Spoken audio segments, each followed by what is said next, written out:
Oh, hey, I'm glad you're here. This is the final episode of Season 14 of VHS.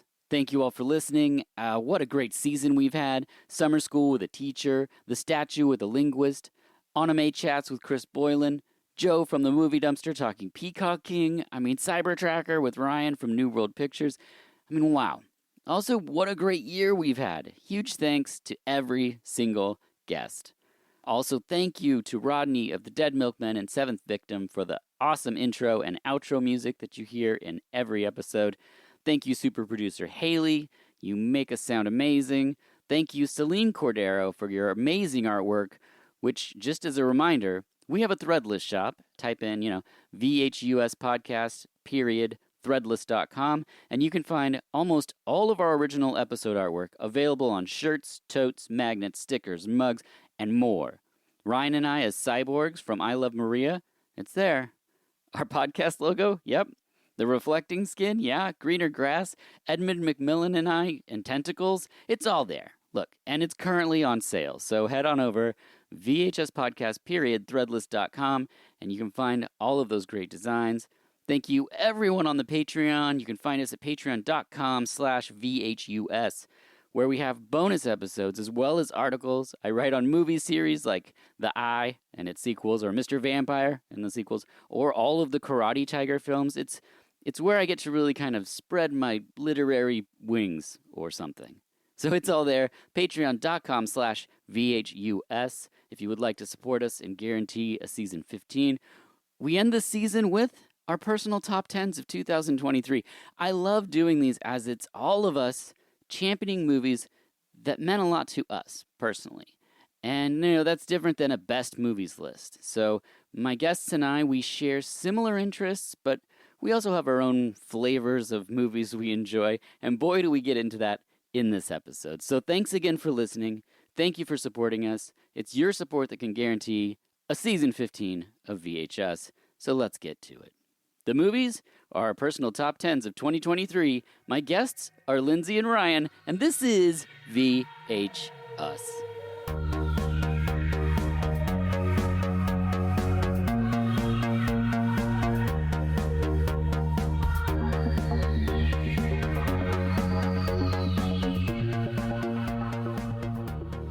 Greetings and salutations. This is VHUS, the podcast that talks about movies in a variety of ways. I'm your host, Dirk Marshall, and this episode is our top 10 movies of 2023. Are they the best? Are they the most popular? Are they movies we'd want to watch over and over and over, or maybe just once? All of this and more shall be discussed in our personal top 10 movies of 2023. And I say our because I'm not alone. I'm joined by two of my favorite podcasters. First up is the host of Schlock and Awe podcast, Lindsay Wilkins. Welcome back. Hello. Thank you for having me back for this. I've been looking forward to it. Me too. Now, these are top 10s, and they're trendy little buggers of episodes, meaning a lot of people find us and listen to this. They're our most popular, actually. In the event that they don't know this podcast or yours, please tell people about Schlock and Awe. Yeah, my podcast is called Schlock and Awe, which is a double feature podcast where I just try to mash different movies together that sometimes totally seem like they fit, and other times other ones that don't seem like they're going to fit. So it's just more of a let's see what happens podcast. There you go. I love it. I'm a big fan, and I can see the other podcaster wants to say something, but he's being such a gentleman. So let's get right to Ryan Goland of the New World Pictures podcast. Welcome. Thank you very much. Thank you guys for having me. Hello, Lindsay and Dirk. Of course, you guys have been on our podcast as well this past year. And thank you so much for doing so, because I just wanted to say that having you guys on our podcast, the New World Pictures podcast, we were just reminiscing about the year and talking about how great those episodes you were on. Dirk, you were on for Zombie Nightmare, one of our favorites of the year. Thank you. And Lindsay, we were remarking about how I don't know how we could have gotten through Heart of the Stag without you. What the Kiwi interpreter and the one to go, it's okay, guys. It's that episode was it's a great movie, but not one I would ever want to watch again. Nope. But thank you guys both for thank you for having me, and thank you both for being on our show, because we love listening to your shows, and so this is a real treat for me. So thank you for having me. Both Ryan and Dirk have been on my show as well. I think the last time Ryan was for a Sergio Leone episode, which I have to talk to you about another upcoming one that I suddenly remembered that we talked about.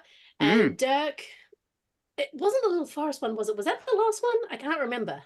We did Little Forest and Tampopo, but I think the most recent one was Mhm. 2 werewolf movies. Yes, it was. Mm. Yes, because I had to get Dirk on for werewolves because Dirk is a big werewolf guy. So Of course, of course.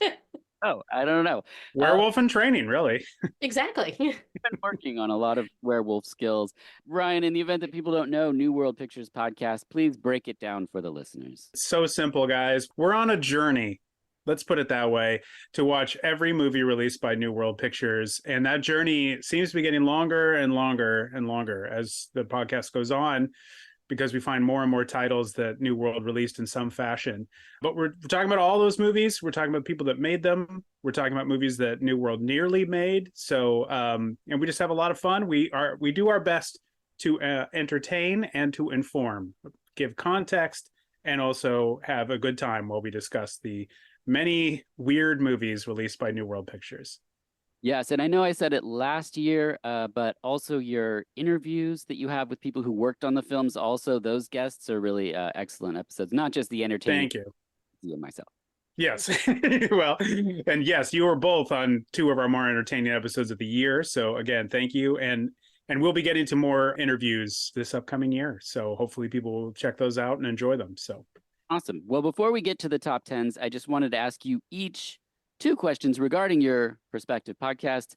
First, any highlights from this past year? Like, as you look back on 2022, was there anything that stood out as a highlight or a low light for your podcast? Anything you struggled with, or something that you were just like, that was a great conversation or guest? Or if nothing stands out because it's all stellar, I get that too. Yeah, I somehow got the director of Skylines on my episode, which I still don't know quite how that happened. It mainly turned into, because we were talking about one of Liam O'Donnell's movies, Beyond Skyline, which has turned into how to make a genre science fiction epic on a budget. But yeah, that I still can't believe that happened. I'm like, yeah, I know people around him, but I still didn't think he would say yes to do that. Yeah, he's So turned yes, it that's my down. So that's great that you got it. yeah.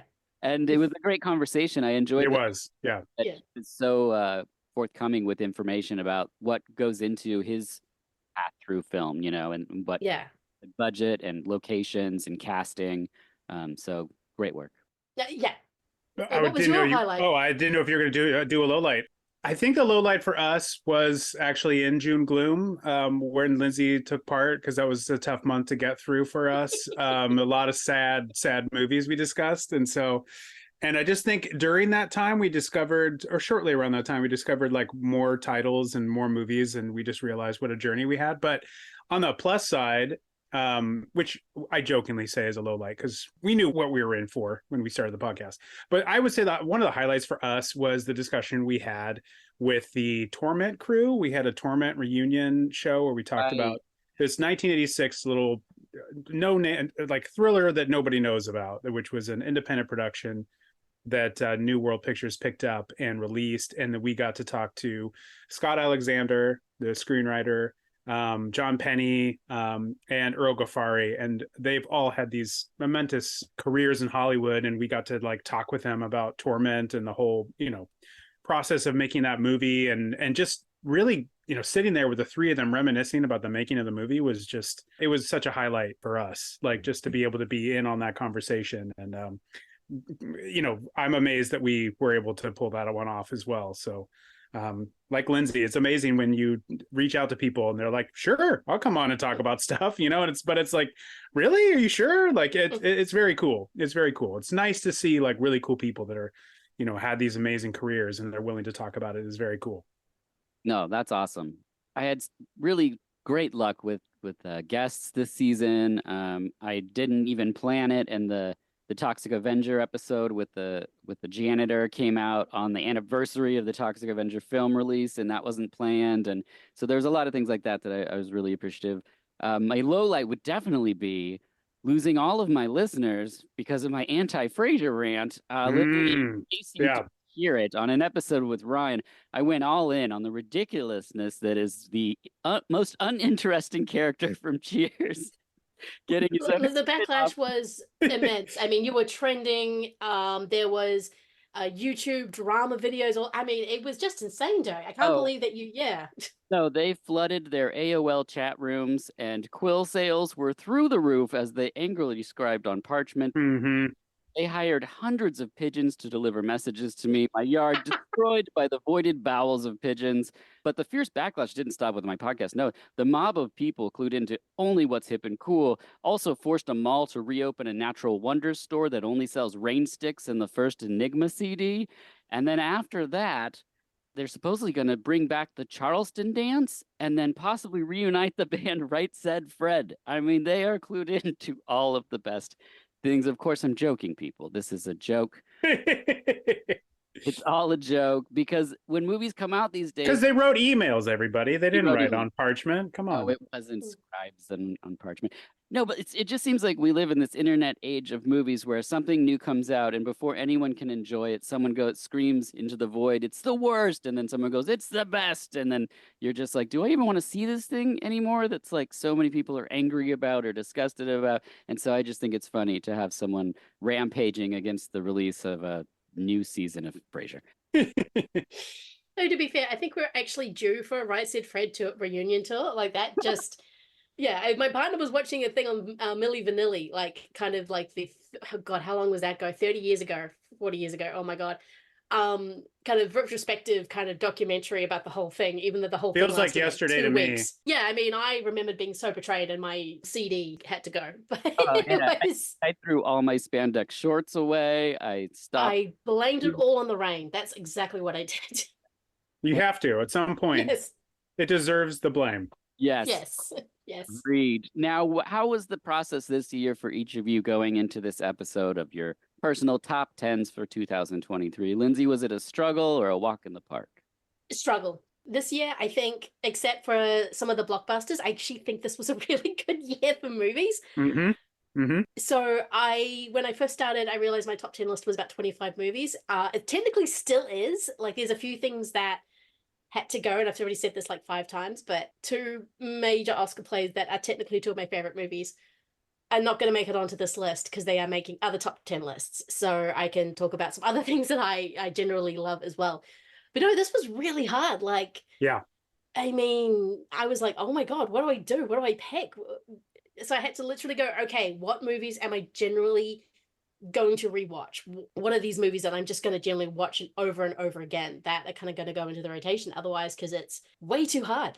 Ryan, same. Yeah, I agree. This was really tough. And it's sort of down to being such a big physical media person. I was looking at like, what do I want to rewatch? What am I probably going to pick up and buy the disc for and hold on to? Granted, there's a very big one that I do own the disc for that won't be on my list. So that doesn't mean that some of those movies that aren't on this list, I won't do that. But that's what I was trying to do. There's so many good movies.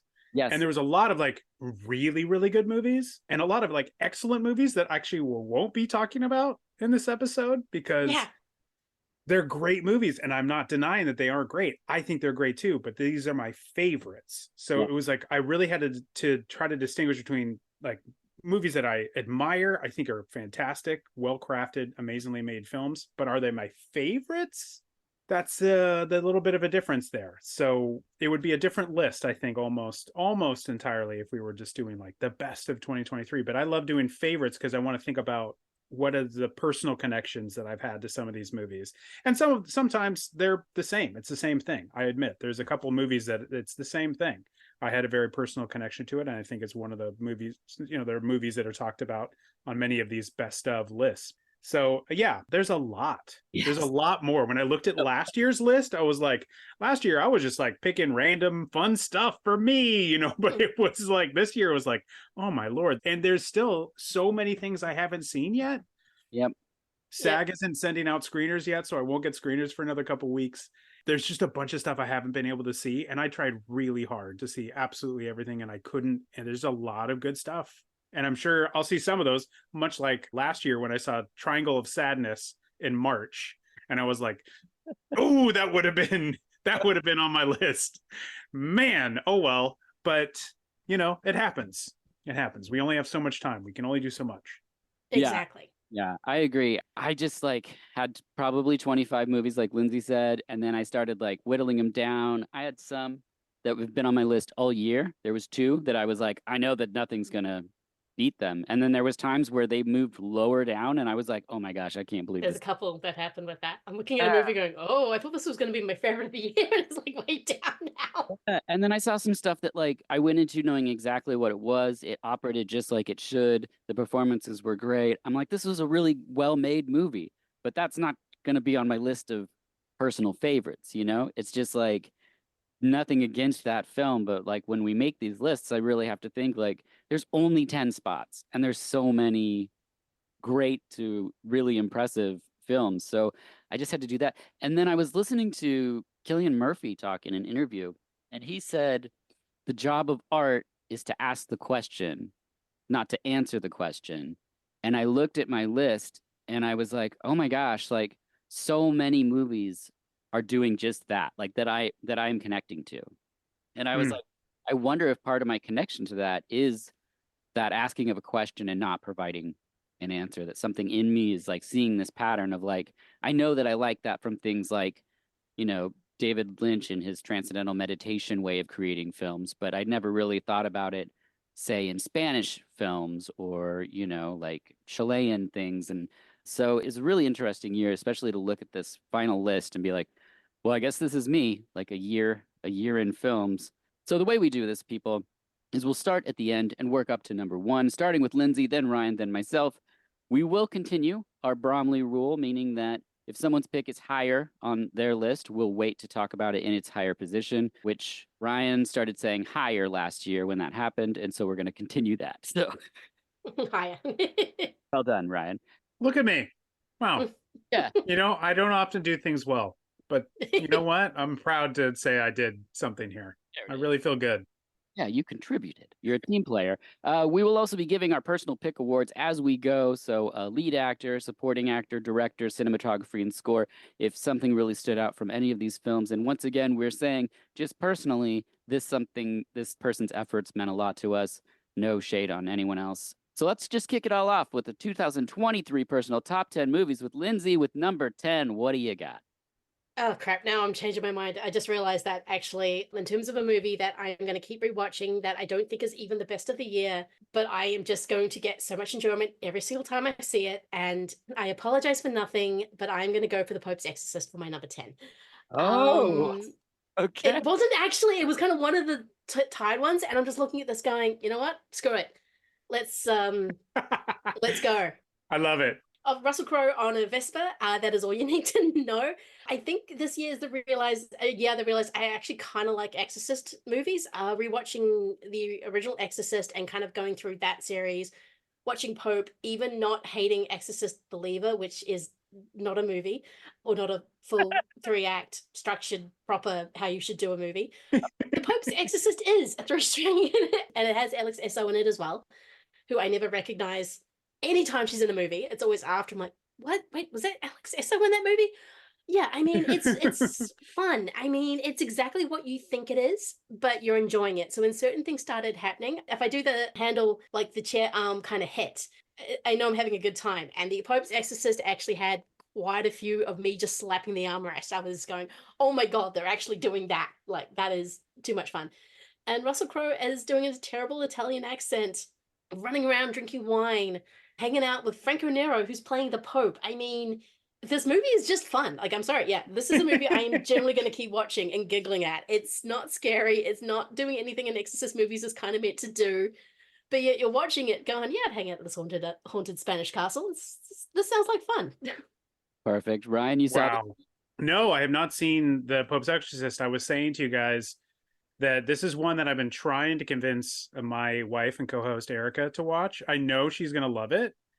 And for all the reasons that Lindsay's saying she likes it, I'm like, this is why she will like it. Every time I try to suggest it, she's like, oh, no. I think she must think it's something else. By the way, she says hello. She wanted me to make sure I said hello to Hello, both Erica. Yeah. before I came in here. She gives her best. But yeah, now I'm going to go back to her and go, Lindsay loved Pope's Exorcist. Can we watch it? Because I think she's like, thinks it's something else. And I think it's exactly what Lindsay is talking about. And I really want to see it. but I know she will love it. So I pushed off seeing it because I'm like, I'm gonna convince her because she'll love this. Because I think that's right up her alley and mine as well. So This movie kind of feels actually like a very weird new world release if they release this in the thing. Like it's exactly what it is meant to do. Like follows every single beat of a normal exorcism movie. But then it's just got Russell Crowe having a great time. And I'm kind of getting in the mood for people doing weird accents at the moment. So that's my number 10. yeah, I mean, you just Russell Crowe and a Vespa drinking wine and doing an Italian accent. I'm like, this is exactly why I want to watch this movie, and I know she'll love it. Hopefully this will push it over the edge because I'm Yeah. really excited to watch this movie. Well, now it's on the list. It's number 10. Lindsay's selected The I Pope's did it. Exorcist at the last second. I love this kind of decision making. Yeah. Ryan, what do you have at 10? Okay, number 10, late change in the show change, my number 10. But this is one that I saw earlier this year, and it has sort of remained on my top list. It was one that I watched. It's a great year for Netflix. I have to say, either I am finally breaking down on my old man isms of wanting to go to movie theaters and, still kind of going, I still kind of wish they projected everything on film. It still was kind of cool. It was kind of even neat to go to cheap movie theaters where you could see the real changes. But I realize that's an old man thing. And the new generations, they don't give a shit about any of that. And they don't care that they're watching like a digital file. It doesn't matter to them. They're still going to the movies. And it's still fun to go to the movies. So who cares? But I saw a lot of stuff on Netflix this year that are making my list. There's a lot of good stuff on streaming. Netflix kind of scored for me this year. What am I talking about? Let's get to it. The Clone, Tyrone. Oh my God. Is a I movie still need to that see this. this is like, not a lot. I was trying to get a sci-fi movie. And I watched a bunch of the sci-fi movies that are out there. And I kept returning to this one. And I watched again like the first half hour just to be like, is it this one? Now, my only criticism of it is it does sort of have that sort of Netflix muddled colorization to it, where it's all very green, bluish, huey for some reason that I don't get, but that seems to be something that's very pervasive on the movies that they release everywhere. That said, what a cast. John Boyega, Tiona Paris, Jamie Foxx, all three of them are killing it. Not to say anything of David Alan Grier as well, and Kiefer Sutherland pops up, also great. Everyone is really, really kicking in. And when they make the twist, when they sort of tell you, like the movie starts out and feels like, is this sci-fi? What is happening? And that's why I wanted to watch it again, just to make sure that it is as good as I remember. And it is. But I just think this was like an incredible debut. I think it's a debut from Jewel Taylor, who is the director. I think he's done like just smaller films, but he's been like a writer. He wrote, I think, Creed 2. And he was a writer on Space Jam. So, but don't hold that against him. Okay. The more recent Space Jam, I should say. Oh no. And so don't hold that against him. But it's very funny. They clone Tyrone. I think that once the twist, you start figuring out what's happening here, and as they start to get into why these characters are these characters, why they're playing these characters. I just think it's a really, really great film. And it says a lot, like good genre films do. It has something to say dressed in a genre film. And I think that's, to me, the hallmark of a great genre movie, is that it also has something larger to say about our culture in general and how, the race relations of our culture. So I just was very charmed by this. And that's my number 10. They cloned Tyrone. That's awesome. I really like how it was kind of like the perfect blend of A Hunt for Red October and Batman. Mm-hmm. As all good movies should, Actually, Exactly. I haven't seen this one, but I have it on my list now because Lindsay and I both said, oh, I've been meaning to see this one. And I didn't, because the other thing with Netflix is because I see it there, I go, I could watch it anytime. And then some things I just don't push play on. And so I need to see this because I think you told me that there was some really stellar performances in it. So yeah, the three leads are just absolutely terrific. And so I think it's really worth a watch for that alone, just to see the performances. If the movie doesn't connect with you, like, their performances are absolutely worth watching. But I just really enjoyed this from beginning to end. I also think it's very funny. Okay. So I like that as well. The other thing with Netflix too is the algorithm is just the worst. So you can see something and you're like, I'll watch that. And then you go back to that main page and suddenly that film never pops up. Yeah. And then you have to Ever just again. and you have to search for it to find it when, so I'm trying to get very good about always like giving a thumbs up and all that stuff to all the movies I do like, because I'm like, stop. I mean, I just want them to understand me, because I feel like the algorithm does not get me at all. No. Because the algorithm is always like, do you want to watch this thing we just bought? And I'm like, no, Yeah. I don't want to watch that. But it's Yeah. about food. I'm like, no, Netflix, I don't want to watch that. I want to watch the movies that I like. Yeah. I am very interested by this pick, and I have added it to my list. So thank Me you for too. that number Awesome. 10. My number 10 is Compromat, directed by Jerome Saul, starring Giles Lelouch and Joanna Kulig. It's a French drama based on a true story. The film follows Matthew Roussel. He's the director of the Alliance Française, which works to promote French language and Francophone culture in the area of Russia.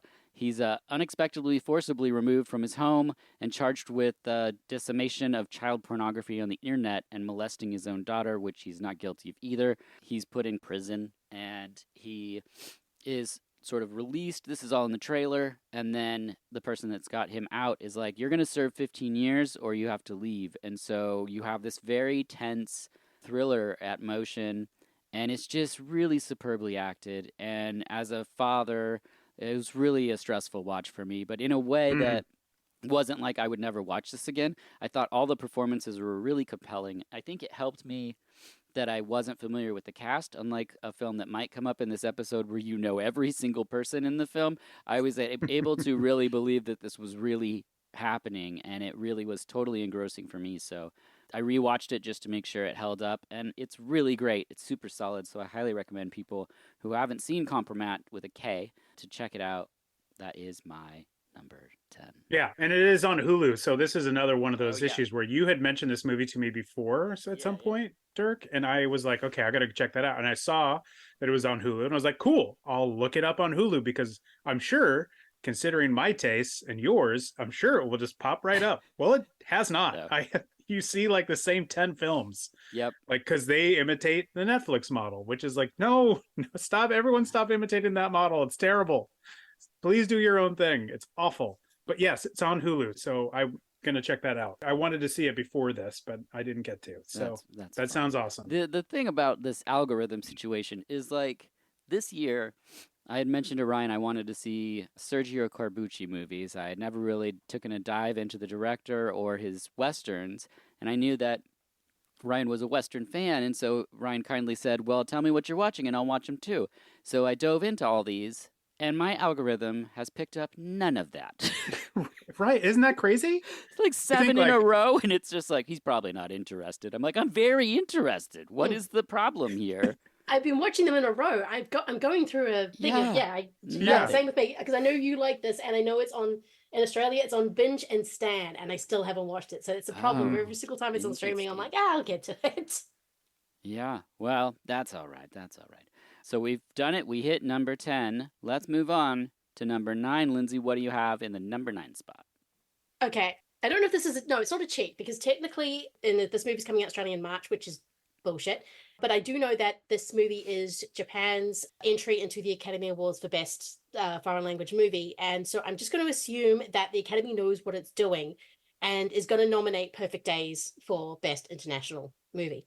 This is, of course, Wim Wenders' latest. It is set in Tokyo. Whoa. Okay, it stars, hang on, I'll get up his name because it's an incredible performance. It's not my pick for performance, but it's definitely in the running. Koji Yakushiro, who plays just a guy with a very simple lifestyle. He cleans public toilets in Tokyo, which Wim Wenders just like photographs these amazing Tokyo public toilets around the city, and it's incredible. And you just kind of follow his life. It's really, really simple in that very Wim Wenders way.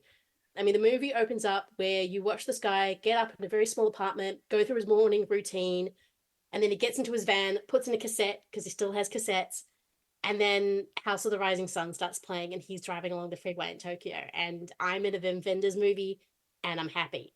And the movie's just about the people that he interacts with. There are ups and downs in the movie, but it feels very documentary-like. Like you're just literally just following this guy. And it's kind of incredible and zen-like and put me in the best mood. And kind of reminds me why I love Wim Wenders as a director. Ryan, have you seen this? No, this has only been out in limited release. So it may have played here in Los Angeles, but it looks like it's going to be coming out into full release like in February of 2024. Yes, this is Okay. a little bit of a cheat. I saw this at the International Festival in Melbourne, but it was just one of those, which I have a few of those. I'm so annoyed that some of them are getting released in October next year. I'm like, no, don't play that game. But this one, I think, is definitely one to keep an eye out for because it is a master of his craft making a masterful movie. And the score is just pure Wim Wenders. Yeah. Yeah, this looks amazing, and love Vim Vendors. So that when this comes out, I'm definitely going to check it out. This sounds amazing. I didn't even know this happened. I didn't know this existed. I'm super excited. I love Vim Vendors. I've done an episode on Pina. Been on Lindsay's podcast talking, or maybe she was on mine. What? We did Kings on the Road on my Yes. Yep. show. Yeah. Okay. Yeah, I love it. So that's great. That's another master still doing it, and I'm really looking forward to seeing that. We got a lot of films this year from like really great Yes. directors. Yeah. Yeah.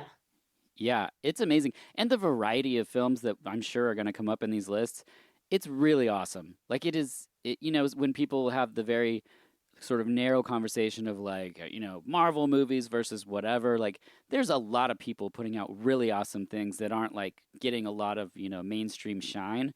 And every time I stumbled across something, I was like, this is still being made, this type of film. Like, I love this. So this is. Yeah. I tripped upon a bunch of those too, which Oh my God. was very happy to see. Like Yes. Yeah. small movies and stuff that they do Mhm. Yeah. exist, but the only tricky thing is you really have to hunt for them. You Yep. have to hunt. Oh, Yes, so much. Yeah, because Wim Wenders has released two movies. One is a documentary, which apparently I have not seen. I need to because that's very narrative in scope. And then Perfect Days is literally just such a small focus movie that I could just watch Koji water his plants for 5 hours, and I would just be pure Yeah. heaven. The way there's this amazing scene where one of his co-workers finds out that he has all these cassettes and is trying to convince him to go to a secondhand dealer to sell them because cassettes are becoming vintage again. So he can take a girl on a date. It sounds like, oh my God, what is this? But when you watch it, you're just smiling ear to ear going, I love this movie so much. Oh, that's awesome. I can't wait to Yeah. see this. That Yeah. sounds terrific. Me too. You know what I would love is if Wim Wenders and Jim Jarmusch did the like Quentin Tarantino, Robert Rodriguez thing where they both got Yes. together and made a film, and you'd be like, wait, which thing came from which director? Because between the two of them and their love for like moments that are normally left on the cutting room floor, like it'd be really interesting to see. Yeah, I love that. That's great. Yeah. Okay, Ryan, number 9, what do you got? Number 9 is my family pick. This is a movie we went out and saw a lot more movies this year. I'm hoping to see a lot more movies in 2024 with the family, getting back out there because there's a lot of stuff to see. Mhm. And so I even quizzed my family today just to make sure that this is one that they stood by. And I gave them a variety of options. And they picked what I had picked, which is Dungeons and Dragons Honor Among Thieves. Okay, yes. Yes. This movie came out of nowhere and Yeah. really surprised me. Like, I thought, all right, let's go see the Dungeons and Dragons movie, whatever. It's so fun. And as a matter of fact, my family is watching it right now because I talked about it and they were like, can we watch that? Do you own it? That's what they were figuring I bought it. I don't own it yet, but I was like, but it's streaming. We can watch it. So they were like, set it up, Dad. And so they are watching it as we speak. And it's just such a fun movie. Yeah. It goes. It's one of those movies that like, it was just a surprise. It's super funny. It's a really funny movie. And it just, once you get into it, it's like, you just get sucked in. I've watched it another time as well as just to make sure I should put it on the list. It's just really a really good movie. And quite frankly, I knew we were going to talk about Bradley Cooper. So we might as well talk about it here. We may talk about him again. I don't know, but he pops up in this. There's so many people that pop up in this. The cast is really good. The ensemble for this movie is terrific. Another great use of Hugh Grant, who's just becoming a really delightful person to see in movies, and the roles he's taking are just really cool. But I just really love the heck out of this. It's just a fun adventure. We really enjoyed it. I am sad to hear that this probably isn't going to get a sequel because unfortunately we're still in this age. I feel like we may be coming slightly out of it, but we're in this age where these movies have to make $1 billion and then they'll get another one. And it's crazy that they thought this one would make $1 billion. But luckily we have this one because it's really good. And I don't hear enough people talking about it. It's really, really fun. Lindsay? It's so fun. No, it's so fun. I love this movie. Like I went in with skeptical because it's like a Dungeons and Dragons movie. And I am not part of that world. I mean, I went and saw Warcraft which I think was David Bowie's kid, and I'm just like, they're Mhm. speaking. They need subtitles for this movie because I don't know what's happening. But Dungeons and Dragons was so sweet, and so because I didn't realize it was by the guys who did Game Night, which I'm going Mhm. to go see things that are these guys because I Hell think yeah. they have this really kind of cool, earnest and genuine kind of humor. It's not snarky, even though I think they try to market it as snarky. I think Michelle Rodriguez is amazing. The whole opening is great. I think it's playing to his strength. I mean, I didn't something about the climax kind of bugged me because I'm like, oh, okay, we're doing that, but at the same time, everything leading up to that was so much fun. I love Chris Pine.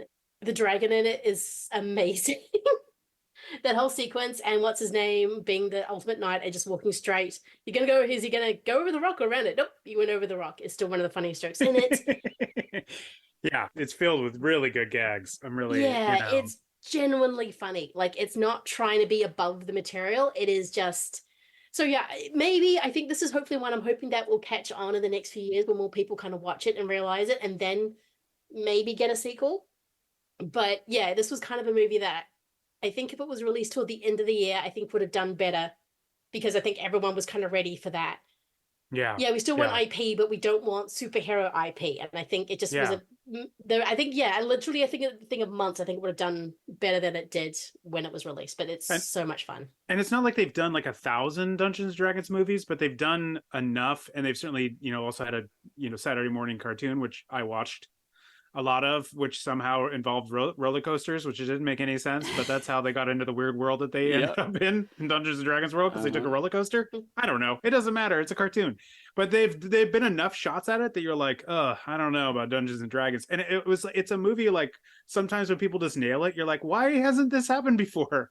But it's these guys they nailed it. They nailed it. It's the kid. I'm forgetting his name too, but he was in Freaks and Geeks. That's how he started out, and now he's like Yes, yes. writing movies with his writing partner, and now they're both directing movies, and like they just nailed this one. It's just so much fun. It's just such a fun ride. Yeah. My number 9 family pick. Awesome. I think this is an excellent pick. One of my favorite things about this film and when it was coming out was the trailer came out and I saw on Twitter, Dungeons and Dragons trailer, and I instantly was like, "Oh, I'm going to the comments for this one," because I know the voracious appetite that Dungeons and Dragons players have for content, and I was like, they are going to be either super excited or really really catty, and it was just this elatement and joy because they included the whatever the name the owl bear horse thing is in there. Yeah. And Right. they, someone said what the actual name was, and then the next person said, "Oh my gosh, I can't believe they included that." And it was not snark. It was all these people genuinely excited to see something that they are so passionate about get the 4-star treatment and not Mm-hmm. the B grade bin. That like Mm-hmm. people don't know this, but in like the 80s and stuff, you actually really hungered for science fiction or fantasy stuff, and a lot of times the companies that would put it out weren't throwing the A-list cast and money at it. So you took what you got and you were happy with what you got. But it really means a Correct. lot to have something get a big shot like that and to have these, Chris Pine and stuff in there, and the casting I thought of the film was so perfect, and the amount of humor in it that is so great without it being like cheesy. It just keeps it like a fun, like you said, family pick. Yeah, I was super excited about this, and I'm so shocked and surprised and happy to have it amongst these films that we're talking about, because I love these conversations. Because, like we were saying before, like sometimes I won't include something because I'm like, there's a chance someone else will have it, and then I'll still get to talk about it, but it won't be on this 10 spot. Right. So, yeah, excellent work, excellent pick for your number 9, which is just like mine. my, my Oh num- yeah. my I'm number 9. excited to hear what this is going to be. Your family film. my Dirk's fam- family. God. Yep, it's Tin and Tina. Okay. Yeah, directed by Rubenstein. It stars Milena Smith, who was in Pedro Almodovar's Parallel Mothers. If you haven't seen that, that's interesting as well. Anastasia Russo and Jamie Laurent. It's a psychological horror movie, Spanish speaking. 2 orphan twins that are also albino are taken into a convent where they receive a strict education. Soon, a young couple adopts the twins whose obsession with religion soon disrupts the family. It is meticulously shot.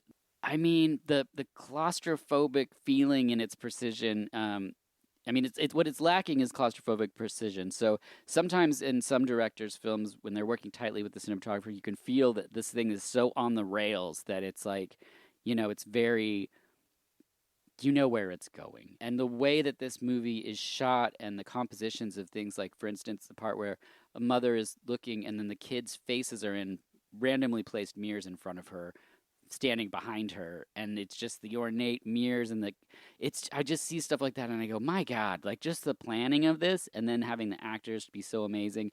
It also goes places that I was not ready for it to go, and I just couldn't get enough of this thing that I just randomly came across, expected nothing from, and then ended up thinking about it for, weeks later, and then eventually rewatched it just to be like, no, probably not. And I was like, yeah, no, yes. And I do want to mention this, that a bunch of total assholes tanked its ratings because it deals with religion and people didn't like how it was talking about their religion. So people went out of their way to give it 1 to 0 stars to just make its rating go super low. But trust me when I say this is my pick for cinematography, and Oh, it wow. it's worth people's time to see. It's also, it's a Spanish film, so in America not a lot of people are going to see it as often unless it's like a love story or something that has, an actor everybody knows, but everyone in it is really great. It's interesting, it's quirky and strange, but more often than not, I got to say, it's just I just kept going, well, they're not gonna. Wow, okay, they are. Okay. Well, oh, okay, they backed away from it there. Oh, but not here. And so Tin and Tina is a movie worth checking out. Yeah, it's on Netflix as well. Speaking of that fun Mm-hmm. algorithm. Yep. So this has not shown up for me. So I'm No, like, okay. I looked for it, and I still took me a while to find it because I at first had the name wrong. But I mentioned it, I think, in one of our October discovery lists or Yes, something. yes. Yeah, Yeah. and so But I just there's couldn't almost shake nobody it. has seen it. It is highly underseen. Yeah, yeah. On Letterbox, I'm saying, which is, Yeah, this has not shown up for me on Netflix, and I am disappointed because this is the hmm kind of thing that I would have totally clicked on. You tell me Spanish horror, and I would have just gone, yes, please. So Yeah, and it's a I different need to work on my flavor. It's algorithm as yeah, I well. know. That's what I need to do. I need to, on several platforms, I need to work on these algorithms because they're not Yes. giving me what I want. and I do want to say his name, Alejandro Espadero, is the cinematographer. So I just wanted to put a little shine on that because sometimes we mention a great thing about a movie, but we don't mention who was doing it. So Okay, sure, yeah, I sure. just No, wanted no, to it's throw good. that out there. Give the man his There you roses. go, just in case he's not a Frasier fan and he's still listening. Which brings us to number 8. Lindsay, what's your number 8? My number 8. Look, I'm gonna have to bring in my favorite chunky boy, but I'm gonna go for Godzilla -1. Higher. Yeah, I knew Okay. it. I knew it. Yes. Okay. I was like, it's got to be on someone else's list, but then I was like, but what if it isn't?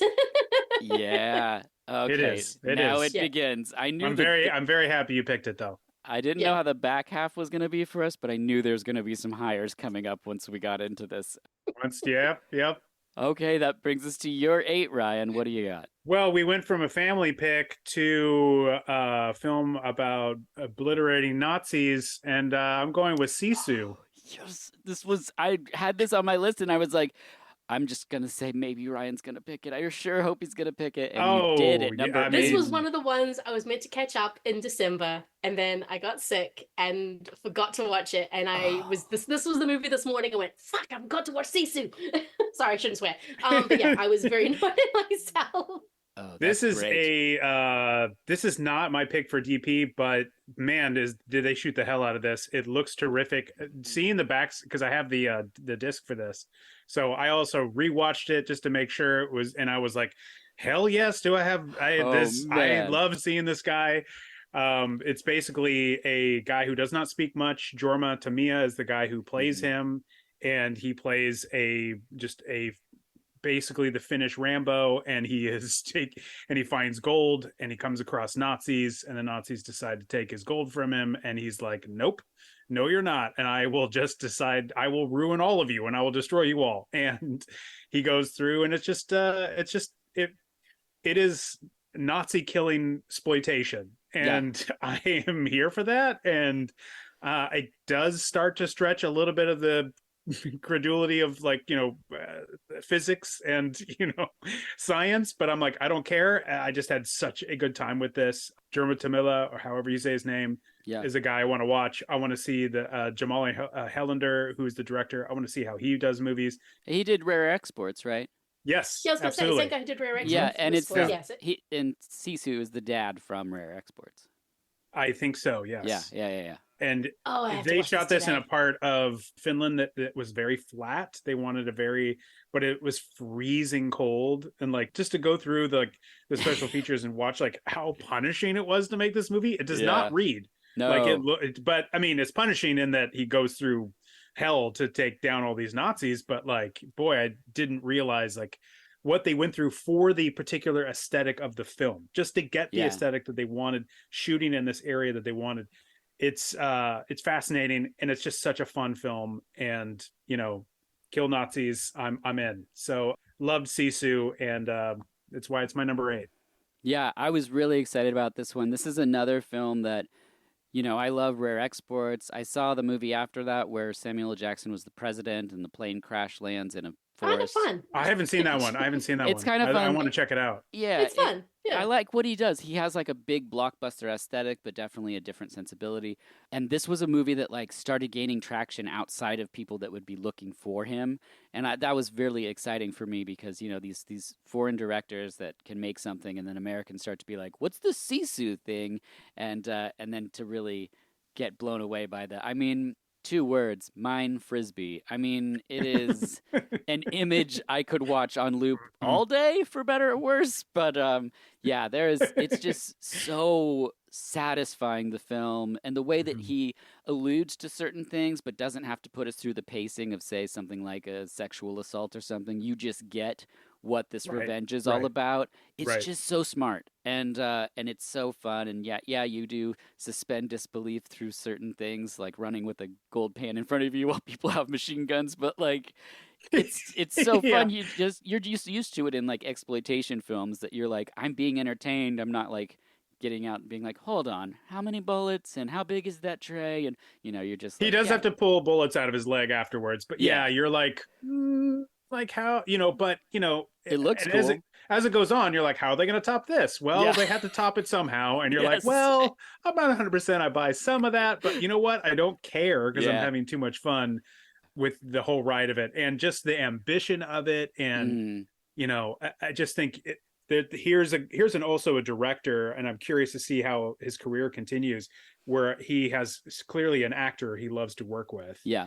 And I'm like, are these guys going to continue to work together? I hope so. Certainly, I hope they work on lots of different things, but I hope they continue to work together, because what an interesting duo these guys are. And I'm really curious to see what else they do going forward. Not to mention, a lot of the guys are really good that play the Nazis. Yes. Yeah. They play some, probably not maybe the most fun. I don't know. Maybe it's fun. It seems like, it's kind of tough to go every day and play a terrible person, but could be kind of fun. But they're really good. It's a really strong cast too. So not to just take away and just talk about one guy, but really, really fun movie. I'm glad you guys liked it.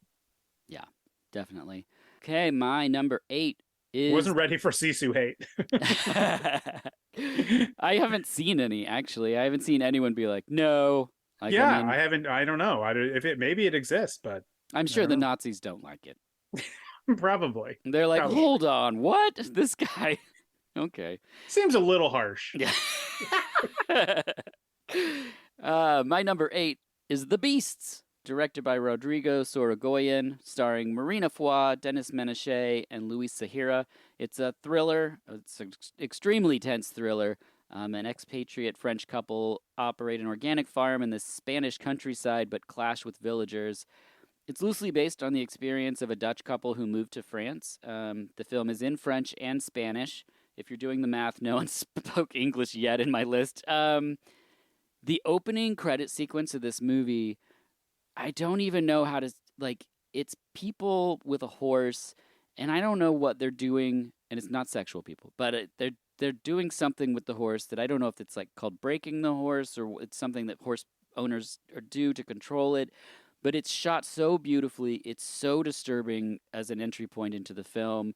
It fits into the narratives like of the film in a way that is like, I wasn't ready for. This film's full of incredible, like realistic performances. Marina Foïs is amazing. Luis Zahara. This is my question for the two of you: is a villain a supporting actor? Because they're not a lead, Probably. Yeah. right? Yeah. Yeah. No, unless it's like an anti-hero is usually a lead. Right. But no, Mhm. I guess a Supporting. villain is a supporting, yeah. So Luis Zahara is my best supporting. It's so dark who he is. It's so mean and so real in his disdain for this couple, just based on the fact that they're not Spanish. I just wanted him to stop being such a prick the whole time. And the way the film sits in pockets of time really gives you the sense of being trapped and isolated. And what this like couple is doing is just trying to exist. And this is not a subject matter I would seek out, but it's a film that like started and I could not stop it. And I just kept thinking about it day after day. I think the subtleties in the performances are really, really splendid. I think what happens to this husband with his paranoia is really like believable, and the interactions between the mother on the side of the people that don't want them there and the wife of the husband who is like trying to save his family after they've like put batteries in their water to poison their tomatoes and stuff. It's just a really great film. I've heard no one talk about it. And I rewatched it again just to be like, no. And once I started it, I was like, why'd I do this to myself again? Like, I'm going to be all stressed and sweaty watching this again. And I was, but they're really great. It's amazing performances, deserves to be seen. I originally had it at number 10 because I wasn't going to rewatch it. I just wanted people to know about this movie and hopefully seek it out. But the rewatch just bumped it up higher, where I was like, no, if I was even doing best made movies, this would be in the top 3 probably. Like if you were looking at it from a critical standpoint like that. But this is here just based on rewatchability. But The Beasts is my pick for number 8. I've not heard of this, so this is great. It's, again, you have to rent it anywhere. Yep, probably. It's not really available anywhere. So it's I had not heard of this, so I just added it to the queue. But that sounds very dark and depressing, but I just want to prepare people that it's not a laugh riot, but it is like right. it is very much a drama thriller I don't know. There's something about its use of time. Like we've mentioned Wim Wenders and Jim Jarmusch, and there's something about this thriller that has that usage of time where you feel that they're on their little farm and they're hanging out, but then somebody's outside and they're like, who's outside? And it's like, it's just so good. And like, you just have to see the opening horse thing and tell me what the hell's happening. I don't understand what's happening. Not a horse guy, but I'll do my best. No, Me I too. have you written down here, horse guy. Oh, I'm sorry. Your notes are misleading you. I'm sorry. Damn it. I apologize. If I told you I was a horse guy, Oh, I did it. I did so in jest. all right. Well, number 7, Lindsay, what do you got? My number 7, I am going to go for Brooklyn 45, directed by Ted Gagan. I think it's how you pronounce his name. This is on Shudder. Yeah. I think Shudder is the one who acquired it. And of course, stars Larry Fessenden, Anne Ramsey, Ezra Buzzington, Jeremy Holm, and a bunch of other people. It's only got about 5 or 6 actors, one location movie. It's just set after World War II, and Larry Fessenden invites a bunch of old army buddies who've just come home from the war for a seance of his wife who has just passed away. And where it goes is so incredible, so emotional, so dark. I don't know if there was a best script thing, but this is what I would give to best script. Oh, nice. It is like a parlor drama of these people just dealing not only with the PTSD of their war experiences, but also things they have done in war. Light spoiler, one of the characters has to go in, it's not really a trial, but kind of like an interview committee thing for a possible war crime that he was very much involved in. And it is dealing with death. It is dealing with the things you bring back from war, which we'll get into, I guess, when we also talk about Godzilla -1. But this was a really smart little drama. Again, I don't hear too many people talking about it.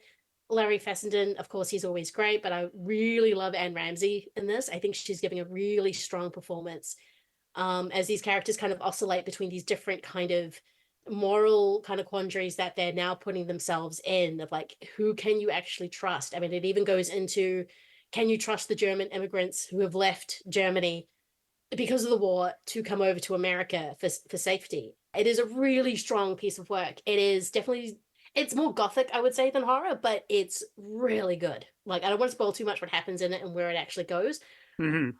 Trust the Larry Fessenden of it all. He was also a producer on it, I think. So Yeah, Ryan?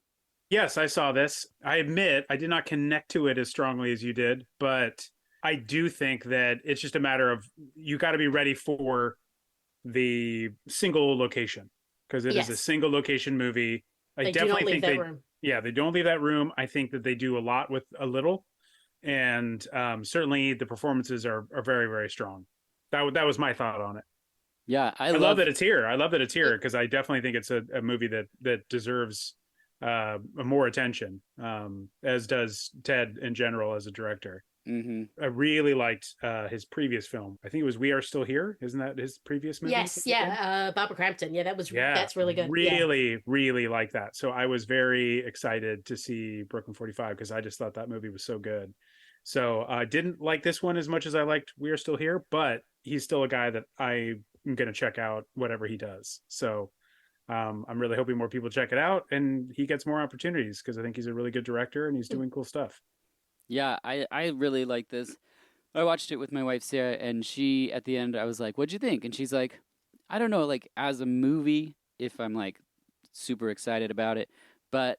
She's like, "Was it a play?" And I said, "I don't think so. I think it's just It like does seem one." like it. It Yeah. does seem like it. Yeah. It And she reminded me goes, a lot of Dracula 31, just the fact that it's very stagey, "Yeah, but there's a way he's kind of but it makes you focus on what the characters are going through. For me, yeah." anyway.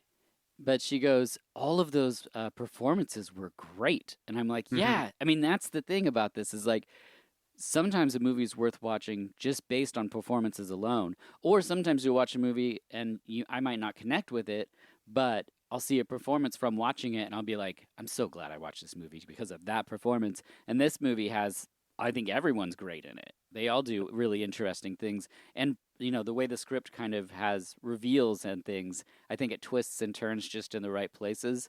And it shows like how someone can make something really smartly with clearly not like a huge budget. Mm, Yes. yeah. No, totally. He Yeah. did. He really makes good use of what money he had. Yeah. So, and Yeah. Great. I was watching a lot too, watching for Ezra because I know Ezra a little bit through like theater circles here in Los Angeles, and so I've seen stuff he's in, he's seen stuff I'm in, and he was really great, and Mm-hmm. I've not been able to see him since I watched it, but I can't wait to talk to him about it whenever I do catch up with him. Yeah. Tell him I thought it was pretty good. Yes, he's very, very good in Nice. this. He's really good. He's No, really really good. good. Really good. Yeah. Perfect. Okay. Ryan, that's your number 7. 7. Oh, okay. So I was looking for comedies. Really wanted to put a comedy because I had been thinking a lot about putting together this article about the death of comedy in movies, and it feels like comedies are coming back, kind of, sort of, because we've kind of like left like in the 2000s and 2010s, it Yeah. became like this group of guys always make comedies, and then it sort of graduated to a couple other new guys that were sort of the younger guys of the previous guys, and now we watch their movies, and now they are sort of aging into middle age. Mm-hmm. So I'm like, well, we can't just leave this on the shoulders of just a few guys. Anyway, we should have other voices as well. And I watched a movie again just the other night, and we howled with laughter as we watched Theater Camp, Oh, yes. Yes. which is just a wonderful mix of Waiting for Guffman and Wet Hot American Summer, mm-hmm. which are two movies I absolutely adore. And I thought this movie was a riot.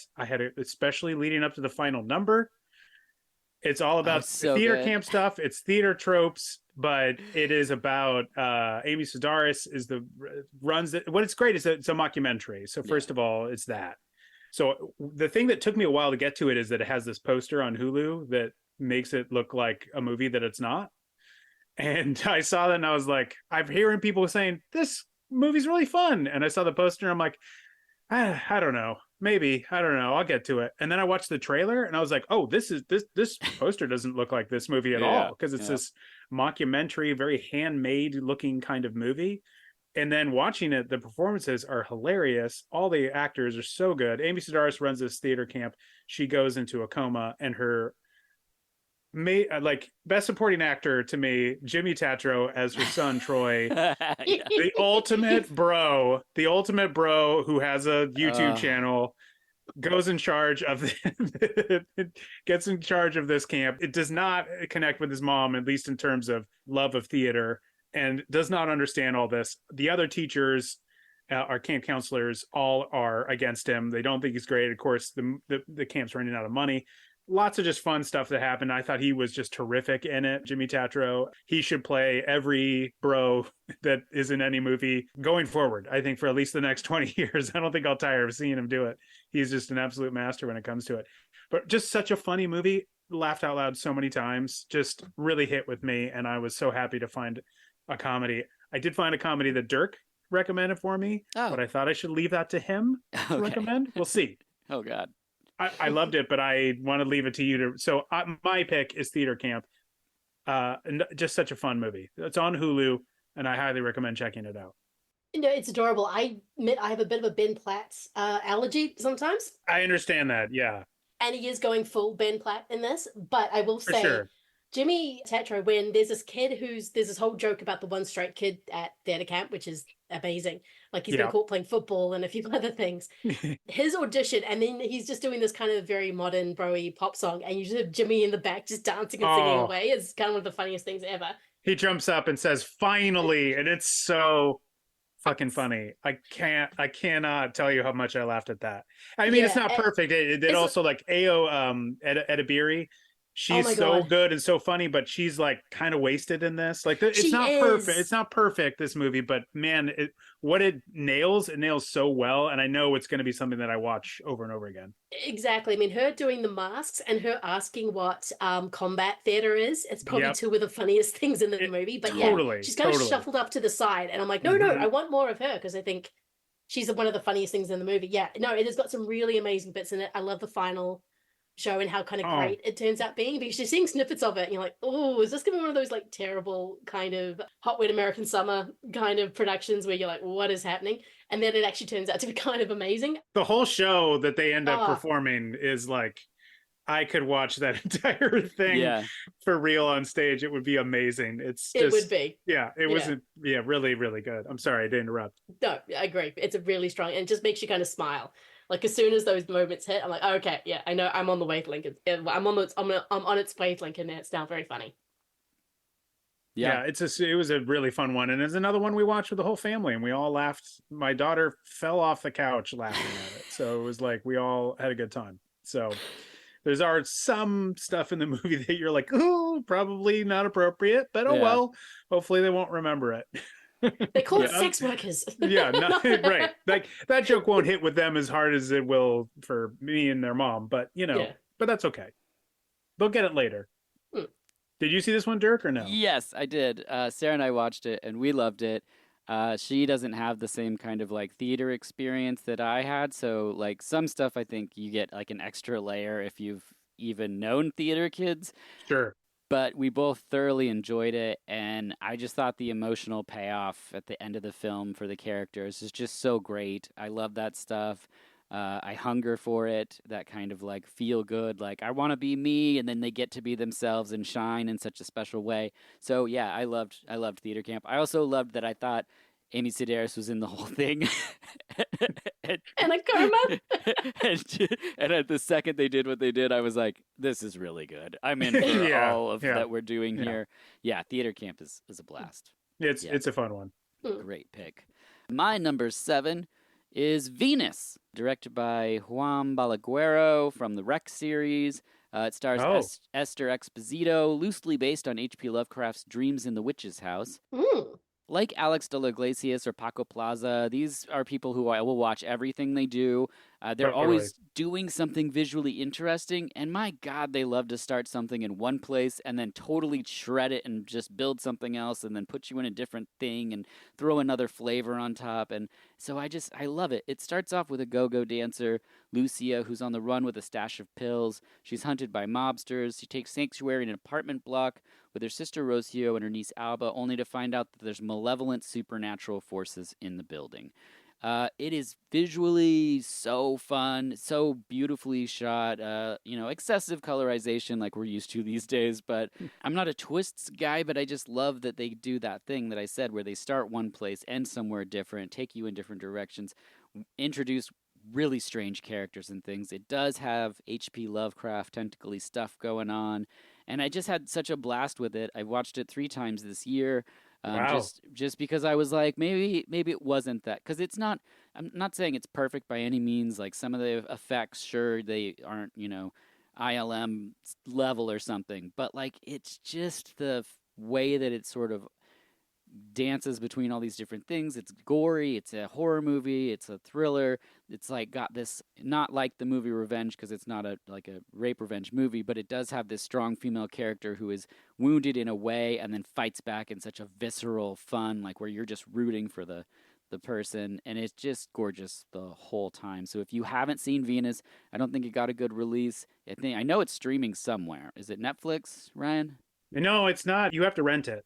Oh, so I rented it 3 times. I should just buy it. You Oh, didn't. You didn't buy man. it. You just kept renting. I But did. that's all right. Ah, damn it. Okay, well, I'm gonna buy it now because that's my number 7, Yeah, Venus. I love these guys. I love the Rec movies Yeah. as I know you do. Yep. And I haven't seen this one. I also haven't seen the Vault that he made as well. Have you seen that one as well? Yeah.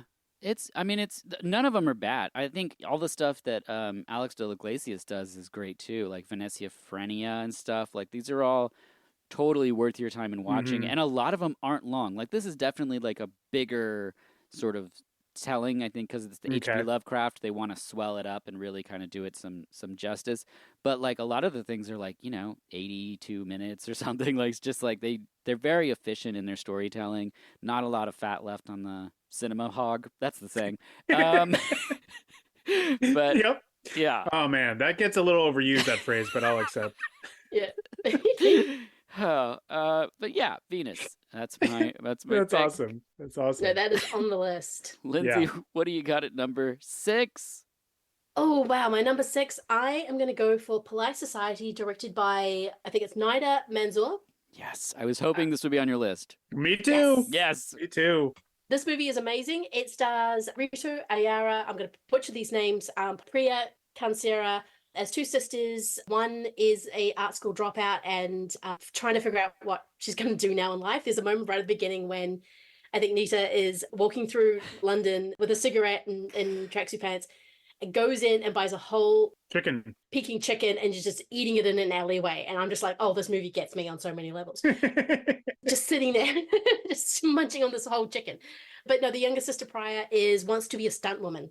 That's all she wants to be. And she's trying to get her sister involved because she knows she's depressed.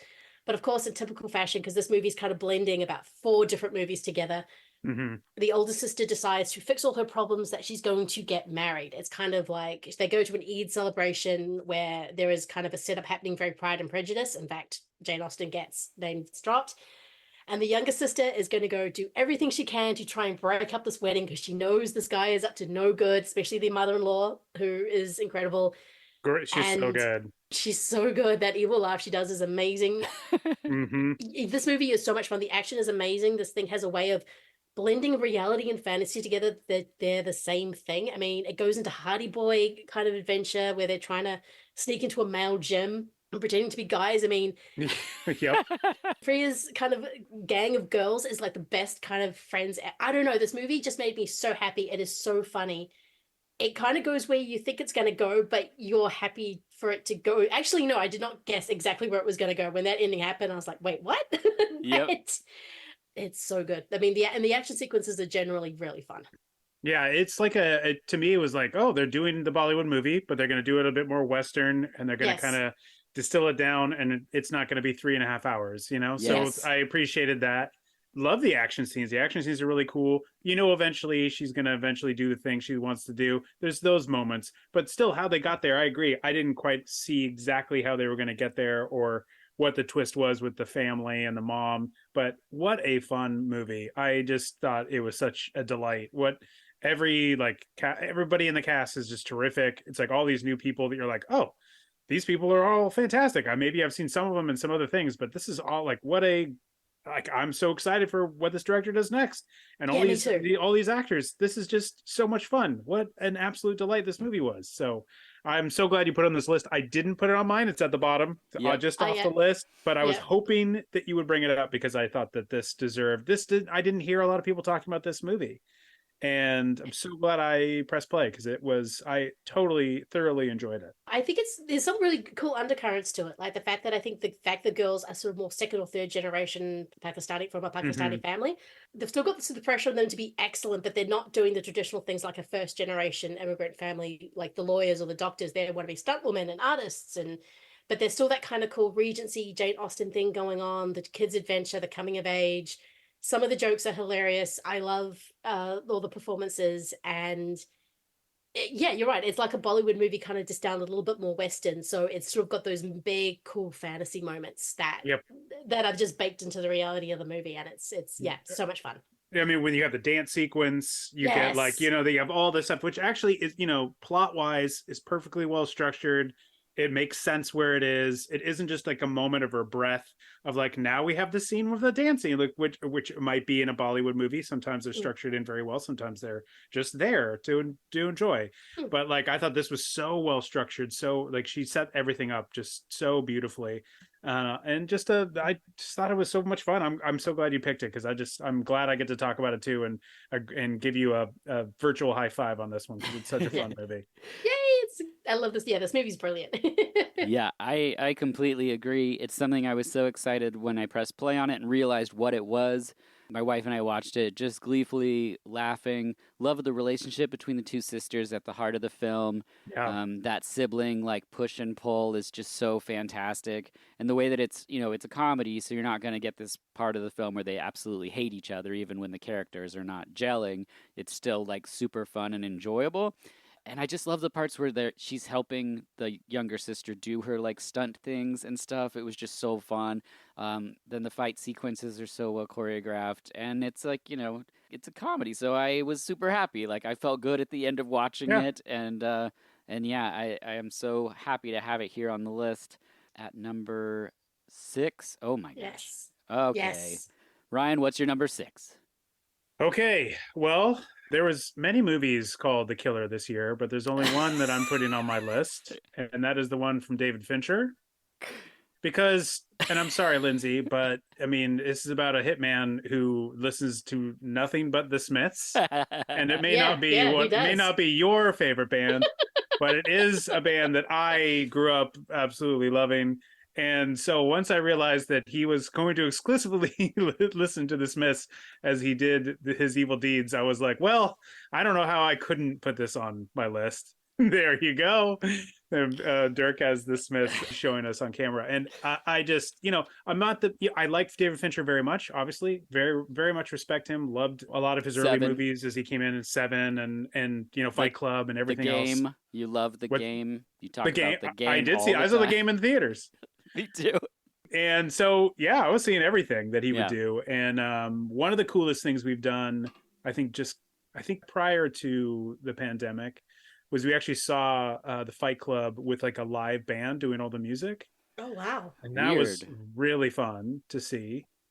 What And alive? Because it's just scored by 2 guys, the Dust Brothers. it was the Dust Brothers, but they did all the music live, and then of course they do the Pixies, and so any Oh music that was in there. wow, So it was so they do "Where Is My Mind" at the end, and cool. very cool. So anyway, all this to say, I do like David Fincher. I'm not a major Fincher head, I don't think, at this point. Like he's done some movies that has kind of lost me a little bit. I thought this was really, really fun for David Fincher, who is not often, I don't think anyone would confuse him with a comedy director. And this is probably as close as we will get to him doing a comedy. That opening moment with the big giant monologue for me completely worked because he shuts up as soon as he makes a mistake, and then the whole movie is about him undoing a giant mistake, and it becomes very complicated.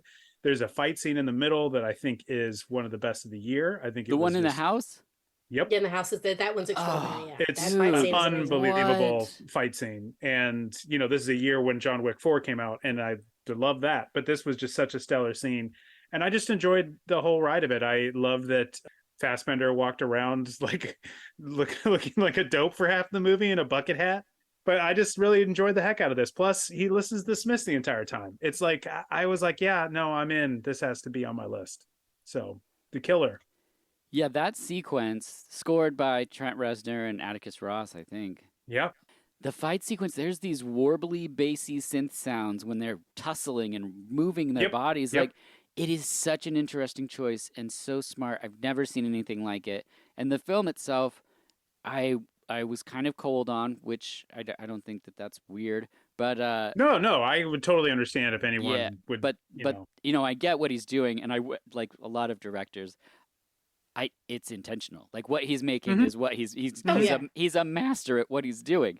But that fight sequence with working in tandem with that sound, the score, I was just like, this is next level. Like I would sit through it would probably be my hours favorite score because I love the score to this too, outside of Yeah. even just the Smiths as well, adding to the ambiance. Yeah, I'd sit in for 8 more hours of monologue just to see that sequence. Yeah, so.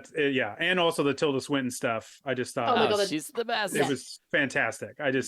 So for me, I just was like, there's so much of this that I just absolutely adore. And yes, that's the thing about it where he loses me a little bit is he's very cool. And I don't mean that like, he's cold. wearing rocking shades inside. I'm saying he's just very cold. He's he's almost clinical sometimes to his approach. And sometimes that, for me, in some of his movies has left me outside of them. But I understood why he did it for this one. It seems to make sense. And this one, like I said, it's probably the closest thing to a comedy he'll ever make. Yeah. It does have some funny moments, but they're not like, ha ha ha. It's more like, I get, look at Fincher making a joke. Look at him. I get what you did there, bud. Yeah, like, that end conversation that he had, I won't say too much about it, but there's a final conversation that two characters have at the end of the movie that kind of makes the whole thing more ridiculous than I was expecting the whole thing to be. And you're like, oh, so okay, I know what this movie's about now, and that definitely works because I am not a Smiths person. Morrissey. Yes. Well, let's take Morrissey out of it. Morrissey has his own. He's his own problem. But let's try to stick with the Smiths part of it. The Smiths part of it, which even then I've never quite thinked with the Smiths. Yeah, which I get too. Yeah, so when I realized, oh no, he listens to the Smiths, I was like, oh no. But there are certain, and I was a little cold on it, just how the narration kept going. Though the whole joke is that if I look like a german tourist, everyone leaves me alone. He looks like such a dope for most of the movie. It's so great. Fucking hat. But the way he keeps making mistakes, I mean, that scene he has with the guy from Top Gun Maverick, Charles Parnell, when he shoots him with the nail gun, this will give me 5 minutes. He dies instantly. Some of those kind of interactions he has, and the sound design in that fight is really just perfection. So even if it's a movie I'm a little cold on, there are certain moments where I'm just going, well, they got Tilda in and she killed that scene. Like, she's just absolutely perfect. Yeah, there's a few interactions that he has that I'm just like, oh, okay, this is why Fassbender's being so kind of introverted and cold and not emotive, because everyone around him, you're going to get these amazing moments of them trying to fill the space because they don't know how to handle him until the final one where he just doesn't care. He's just like, who are you? It's like, don't you know me? It's like, no. Yeah, anyway, that's spoiling it. But that is kind of the best. One of my favorite of the movie is that final bit. I'm just like, oh man, this is what this all led to. Yeah, and I totally get how it might leave you out a little bit. Like if he had listened, if he was a major fan of Sugar Ray, I might have had like a different response to the movie. I'll be like, nah, I don't need to hear all of these songs. If he was listening to Joy Division, it may have been my favorite movie of the year. I don't know.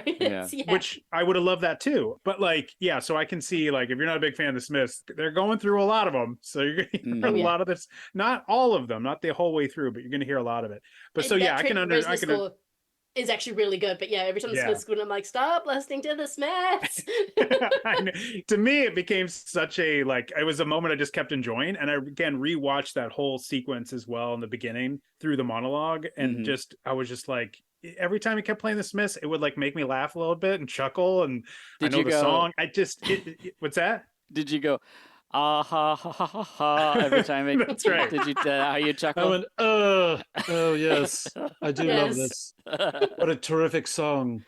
But yeah, I just every time he played a new track, I was just like, oh, he was just tipping his head to just me, and I was like, thank you, I appreciate the choice, and I know that that's not going to be for everybody. I totally get it, and so it might not have made my list if it hadn't had some of those personal touches, but Sure. I do think like it's the most we'll ever see him kind of be sort of playful and funny. I don't know. Maybe we'll see his next one will be like a comedy. I don't know, but I feel like this is as close as we'll get. And this is not as playful a movie as I'm making it sound. No, it's still not. a movie about It's a very killer, intense. but it is about a killer who does make mistakes constantly, and he has to figure out how to undo his mistakes. So I really liked it. And Netflix, again, Netflix, having a year. Perfect. My number 6 is When Evil Lurks. Oh, higher. Great. Which brings us to number 5s. But before we get to number 5s, we're going to take a small break.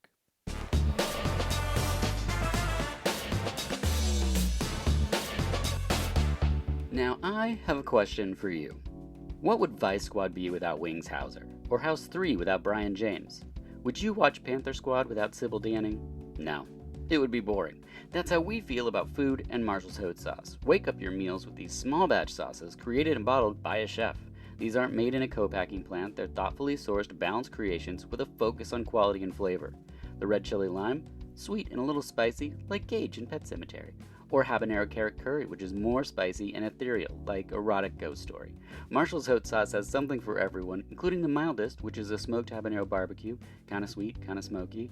It would be right at home on the range with Klaus Kinski and The Great Silence. You know what I'm saying. There's also a new line of seasonings with real ingredients dehydrated and combined into fantastic and easy ways to cook for yourself or your family. From the new herb pasta and marinara packets, right on down to the explosive volcano sparkle, which I'm sure Zed in Police Academy 3, you know the part where he hangs out in the tear gas training? What a cut up. I'm sure he'd want some sparkle. You'll find it all at marshallshotsauce.com. Enter VHUS podcast at checkout for 20% off. Plus, you might get a little something from me. So head on over, wake up your meals, not to mention Sarah's now teaching classes again, so you can learn hot sauces, pickling, all kinds of stuff. I'm hosting hot sauce tastings where you can hang out for an hour and just eat spicy stuff. But you'll find it all there, marshallshotsauce.com. And now, back to the show.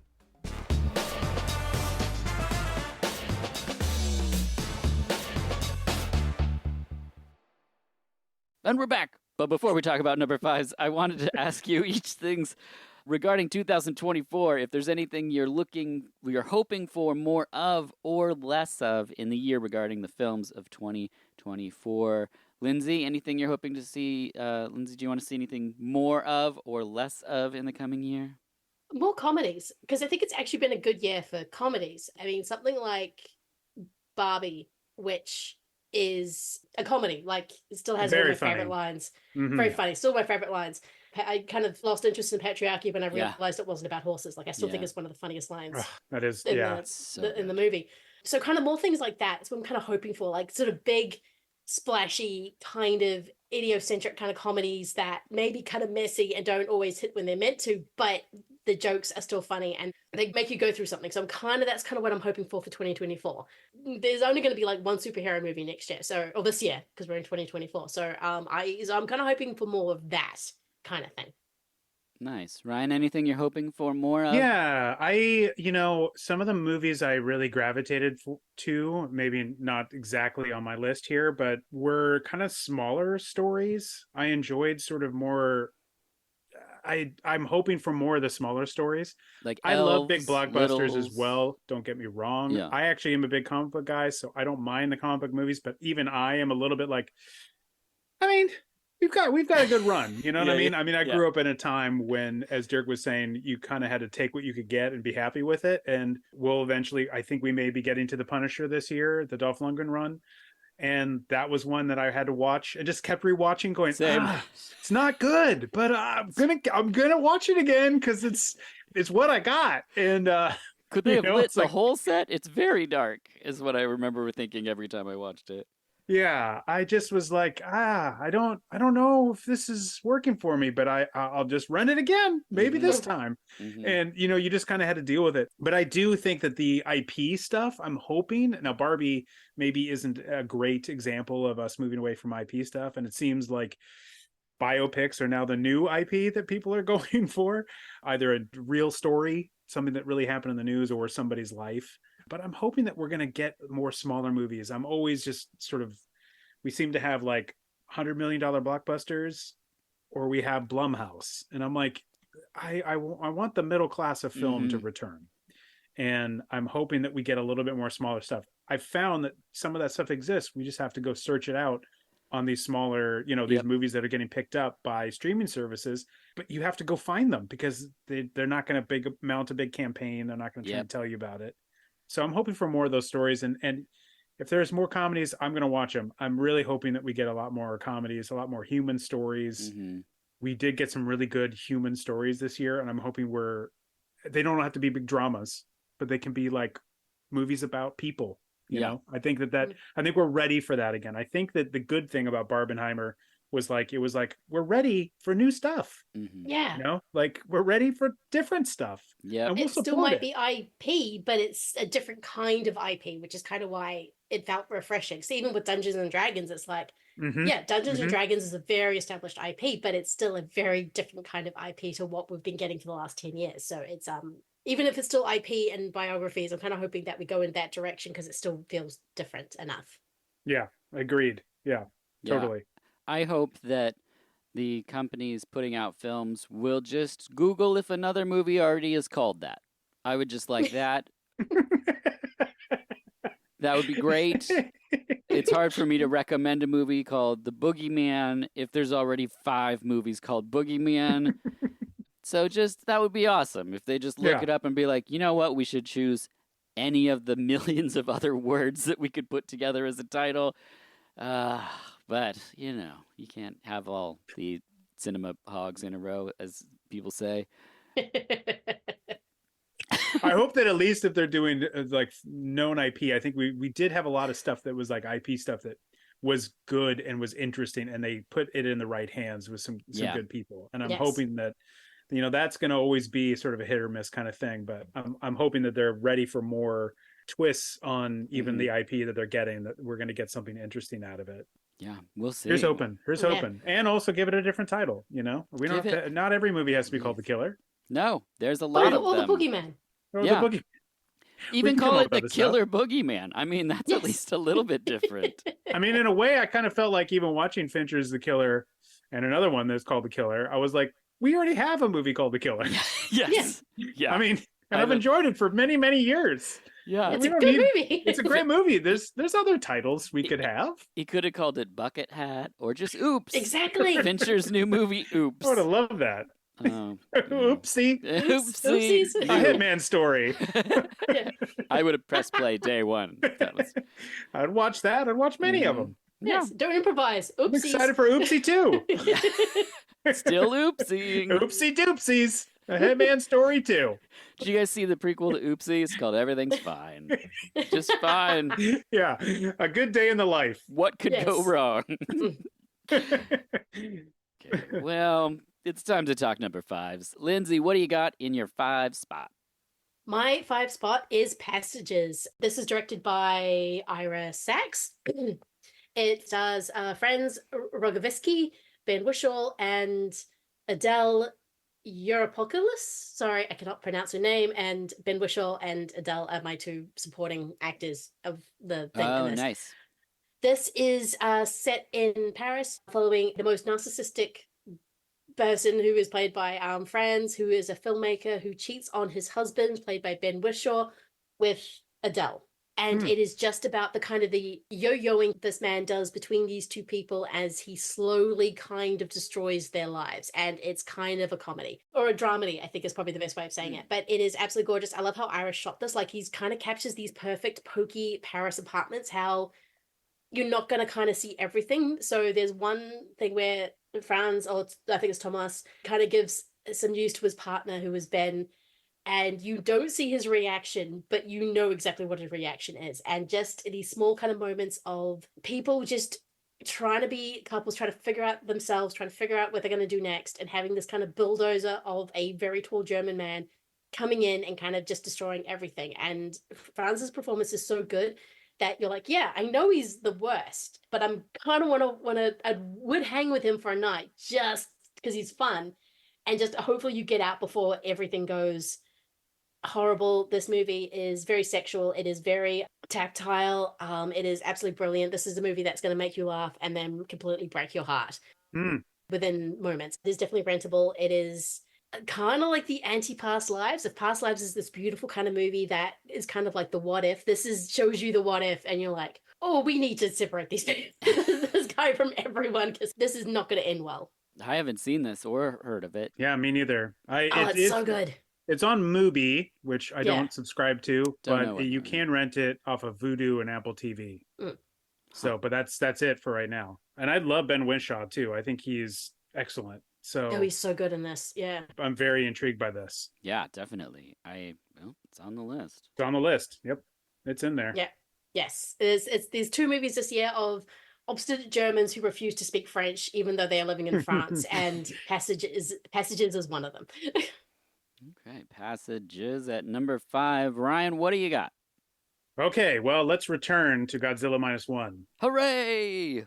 This, unless it's lower for you, Dirk. No? You mean higher? Oh, is it higher for you? No, it's Sorry. Is it No. higher for you? Or is it lower? Let's go back. yeah, I have it at number 12. Did you change your list? Has your list changed? No, I still haven't seen this, so I'm very excited Okay. to hear you talk about Okay. it. Well, then I won't get into huge spoilers. I'll just say Oh, no, that I know all about it, so feel free to Okay. speak Well, freely. I mean, it basically, this is almost like this is a movie, like I said, I do love comic books, and I love when comic books will take a story and they'll be like, hey, remember that one panel when Wolverine was doing this thing? Well, he stepped out of the frame and here's the adventure he went on, and then he stepped back into the comic. And this is what this kind of does with the very first Godzilla movie. Yeah. I think the issue with Godzilla movies, in my humble opinion, and I'm not some Godzilla expert, and I'm not trying to posit myself as such, but Horse guy, Godzilla expert, Ryan Godzilla, Golick. oh boy, horse and Godzilla expert.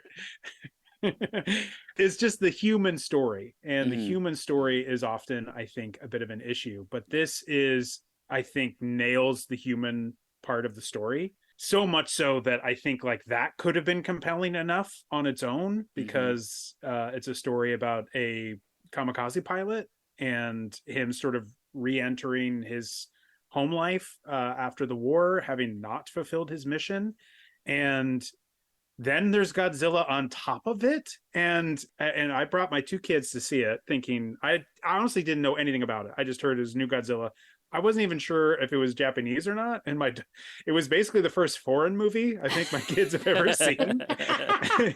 And so my daughter kept saying, I just kept expecting it to just, switch over to English, but it didn't. And I was like, nope, it's Japanese.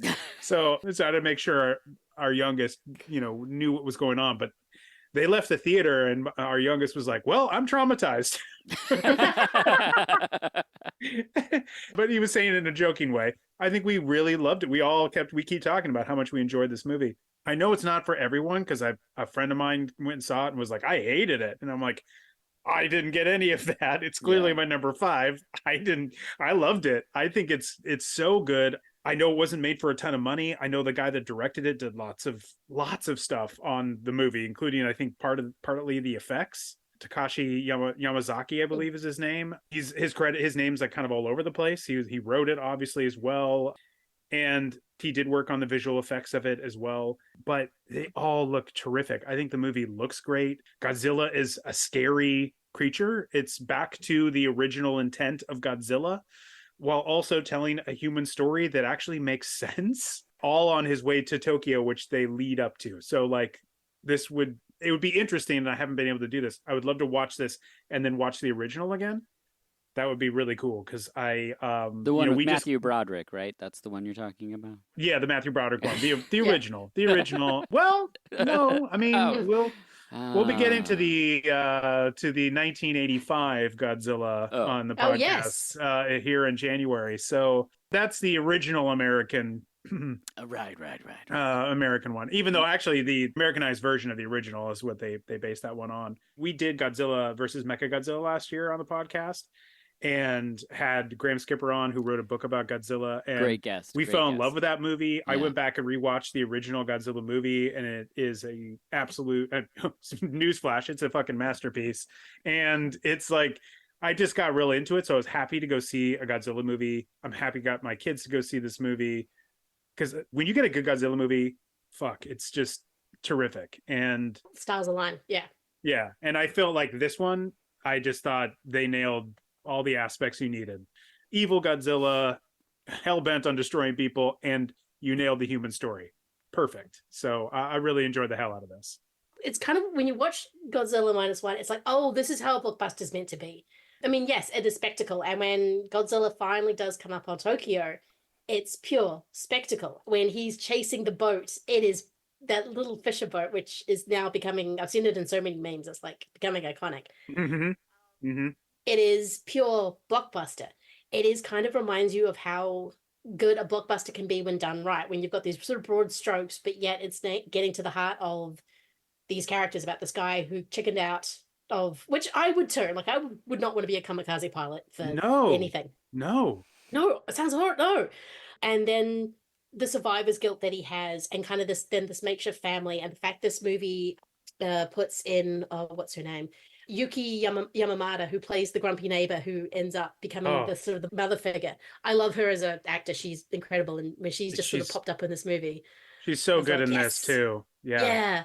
His relationship with that woman too, that they sort of become this de facto family. It's just heartbreaking. Yeah. I mean, it's and the way he obviously is raising this little girl, but then every single time someone goes, "Is that your daughter?" or she goes, "Dad," he goes, "I'm not your father." Like, he is incapable of letting himself become part of this family, because he's got this weird thing of, am I dead? Am I not? Because I was supposed to die and I didn't. And then I survived something else. And then I survived this other Godzilla attack. So it's kind of incredible. And the way that the nuclear bomb element is kind of entwined into the story in the background, and kind of explains why Godzilla is as big as he is kind of very cool. And the kind of things happening in the background, I think it's a very, very smart movie. Do I love Shin Godzilla more? Yes, because that is like 100% like a masterpiece Godzilla. But this is just kind of how a blockbuster is meant to be kind of movie. Yeah. It's one of those things. Godzilla is one of those movies, like, when you get it right, you're like, oh, right, exactly. It's much like Dungeons and Dragons. Oh, look, see, this is how you do a Godzilla movie. And when you get it wrong, it's like, oh no, oh boy. Yeah, they really lean. Yeah, they leaned into the weird alien ladies in that one, but too much. Yeah, I was really excited about the new King of Monsters show or whatever that was on like Apple. Yeah, You know? I haven't I seen still it. haven't But seen that. Yeah. And I started it, and it was a lot of stuff that is not Godzilla. Like, it's like, here's the city. Here's what crosswalks would look like after Godzilla went through. Like, they'd have these kind of warning signs. And I was like, I don't care. I want Godzilla. And then they're like, a couple episodes in, they're like, here's some big bugs. And I was like, maybe you didn't hear me when I said I want Godzilla. Like, that's what you promised me. And so I was so excited about this movie coming out, because people were saying, like you said, Ryan, the dramatic elements in the story is so compelling. People are like, a couple different people I've heard talk about this man's performance in the movie, and how, because it's a Godzilla movie, he probably won't get the like awards that his performance has earned. But like, they say he's just really fantastic. So I want to see it just for the dramatic portrayal of this pilot. But also, of course, I've seen what Godzilla looks like, and it rules. So I'm excited to see it. His head pops out of the water and he's like saying hello. It's like, oh yes, there he is. So I haven't been to the theater yet to see it, but I plan on seeing it before it leaves. It's still here in Portland, so.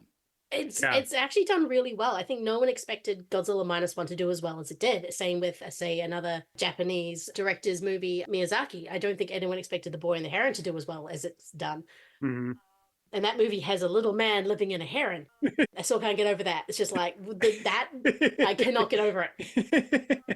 For the poignancy and beauty of that movie, I'm like, there's a guy on the heron. What's going on? So yeah, I think Japan is having a great year, and just in terms of bringing back certain things, and Godzilla is definitely one of them. And yeah, it's just like, yeah, that's how you do it. This is just a good blockbuster. Yeah. Fantastic. My number 5, we're finally moving away from Spain and Mexico in my picks halfway through my top 10. We're going to go to the film Bad City. I love So still subtitles, but oh yeah, sorry, still no one speaking English, but Hong Kong now. We're going in. Kensuke Sonomura, who directed it's Japanese, right? So, Oh, Japanese. I thought it was yeah. Hong Kong. Okay, Japanese. No, he directed Hydra, which I loved, and so this is a follow-up to that. It's an action thriller. He comes to the film world through stunts, and so the fight choreography is really something that I love in his movies. He also seems to really enjoy characters, which sometimes in action stuff you don't get this fantastic characters. And it's not like John Wick actions, and I'm not picking on John Wick. I'm just saying it's a different style of action, whereas the two people are so good at fighting that if one person makes a mistake, then you're dead, basically. So those are the stakes for the fight. There's no bulletproof suits. There's no getting punched in the face 9 times. It's these two people, one person makes a mistake. It's a physical game of chess with their bodies, and it makes me so nervous because I don't want to be punched or stabbed, and these movies always have fight scenes where those are the options. Choose a closed fist or a blade. It stars Hitoshi Ozawa, who was in Blood Angel, Dead or Alive, and Yakuza Kindergarten. He looks so cool in this, and that's the other thing that I think this director does really well is like makes these iconic figures at the center of these films. Yes, the hair, the bleach hair. And so when you see him, I was just like, God damn, he's cool. And he's like an older dude, and he's kicking ass. So I was like, I bet Ryan's gonna like this because he's got a thing for old men and and horses. And it's the plot and Godzilla. and Yeah. Godzilla. It's everything here. My perfect trifecta of things. My wife started Yellowstone. You'd probably like it, Ryan. Well, as long as there's a Godzilla. Oh, damn it. Season 3, actually, he does have a cameo. I was really surprised about that. Oh, that is okay. interesting. Well, I'll start there. We're on season 1. So the plot for this is a corrupt businessman decides to run for mayor and starts eliminating opponents, and the rival mafia and a former police captain serving time for murder is secretly released, and he's got to go after these dudes. So he's kind of playing by his own rules, which is always the best situation. This is a movie that I watched, and I was ready to love it already because I loved Hydra. And then I watched it, and I was like, I really loved that. And then the next night I watched it again, and I was like, yeah, I was right. I like this. And then when we were doing this list, I was like, I should probably watch Bad City just to make sure that I wasn't wrong the first 2 times. And I loved it again. So I knew it was going to be in the top, and the only reason it's not any higher is because there was other things that I may have watched more. I love those rewatches where you're like, was I right? Yeah, exactly. Yeah. That's my favorite. Why I'm laughing is because I'm like, I've done that myself. Like, was this good though? Yeah. I felt like I really liked it. But I don't know. But is it good? That guy likes a bunch of weird stuff. I better see if he was right. And by that guy, I mean me. Yeah. Oh, I was right. I'm a genius. Look at me. I nailed it. It is good. I also gave it 4 stars on my own letterbox. Oh, I love that though. That is so true. That is such a thing I do as well. Yeah. Yep. I saw this too, and I really liked it. The thing about the fight choreography about it that I want people to know if they haven't seen it, Yep. and is that it is choreographed, but it doesn't look like it. Yes. That's what I love looks about it. like just dudes slugging it out. It doesn't look. It's not your typical kind of fight choreography. And believe me, I love like the fight choreography in like a Hong Kong film or even John Wick 4 this year. Yep. I love all that. And but this one is just like kind of brutal, just dudes kind of like going into one another and just kind of like bashing one another, and it's just very like just kind of like brawling, and it seems like they made a conscious decision to like let's not have that kind of choreography. We're just going to have dudes just going at one another the way you might actually do so. And it's not always going to look pretty, but it's going to look, you know, grunty. It's going to look terrible, you know. It's going to look like, and they don't want it to get attacked by a lot of dudes, and they just have these slugfests that are just like, whoa, God, this is brutal to get through some of this stuff, you know, because it doesn't look like oh, I'm using the environment, I'm doing this and that. It just Uh-huh. looks like guys just, I have to take these guys down Yeah. maybe 2 or 3 at a time if I have to, but I'm just going to slug my way through it. And yes, it does have an older guy, which I loved. Yep. Hitoshi Ozawa is like just sitting there smoking cigarettes and looking like the biggest badass in the So world. cool. And he's been in the Takeshi Kitano movie, and he very much borrows a little bit of that Takeshi Kitano energy. So yeah, I love it. and I am a big fan of his, so I Ugh. very much enjoyed this one. It was really good. You know what? I might rewatch it just to make sure. You gotta make you put it up pretty high. You gotta make sure. You did. I mean, take another look. Take another look. Okay, Lindsay, what is your number 4? My number 4 is A Haunting in Venice. Whoa. This movie was made for me. This is my award for cinematography. I think Harris Zembarakolis, who is Kenneth Branagh's guy, does an amazingly beautiful movie. I mean, this is set in Venice in a haunted palazzo. You've got Kenneth Branagh with his accent. I think that this is probably the strongest cast because it doesn't completely make skin crawl and go, why am I hanging out with these people? You kind of want to hang out with these people. Michelle Yeoh has got an amazing monologue. I love the ghostly Venice thing. There's a line when he gets, yes, I love Venice. I get pastry delivery by boat twice daily. I'm just like, that is the life. This is what I want. I want to go to Venice, get my pastries delivered by boat twice a day. No, I think this is the strongest out of the Perot movies. Like by a long shot, and I kind of like the Perot movies. No, this movie is just, it's kind of, as you're sort of saying with Bad City, it's one of those movies that you're just watching, you're like, I have to watch this again. Like, I need to check if I actually like this movie, or if I was just giggling at the mustache or kind of the conceit of it all. And I'm like, no, I actually generally like this movie. It is doing all the things I like in a movie that make me feel warm and cozy. And it's a great Halloween movie. And it's kind of definitely got those Agatha Christie tropes while not doing the overtly Agatha Christie tropes, if that makes sense. I mean, Michelle Yeoh is the kind of the usual kind of thing, but she's really good in it. Not like the other two ones who, anyway, this movie's great. I haven't seen it. Ryan? No, I haven't seen it. I haven't seen any of the Perot movies, I have to say. Not on purpose. I saw the first one, and then I watched the Nile one, and the Nile one was so CG. I was what is this? And I started to hear like good things about this one, but for it to crack a top 5 of the year for you, who's seen a lot of stuff, I am excited to watch this now. So I'm so glad that you have it filmed here. in Venice, so the CGs are only touch-ups and a few kind of things that are happening, but you're actually in Italy. Apparently Italy had the best tax breaks of the year because most of the movies are set in Italy this year, but this is kind of uses Venice to perfect effect. Like you can tell that you're in Venice, and it's just a good cozy Halloween movie. It's like spooky cozy. Perfect for January. I'll be watching that. Perfect for January too. Yes, Exactly. there it Perfect is. any time of year. Just watch A Haunting in Venice. Okay. At number 4, Ryan, what do you have at number 4? Well, let's keep it spooky because I want to talk about Talk to Me, Oh, so good. Yes. I got to hand it to you with that pick. which is a movie that Eric and I got to go see in the theater. And one of my better theatrical experiences was watching this. Now, I think I really enjoyed the world that they created. This is, I think, something that's probably going to get some sequels. I don't know if it completely reinvents the wheel, but I love the little world building they had. This little hand where you shake it and you get a spirit that enters you that you need to have for a certain period of time.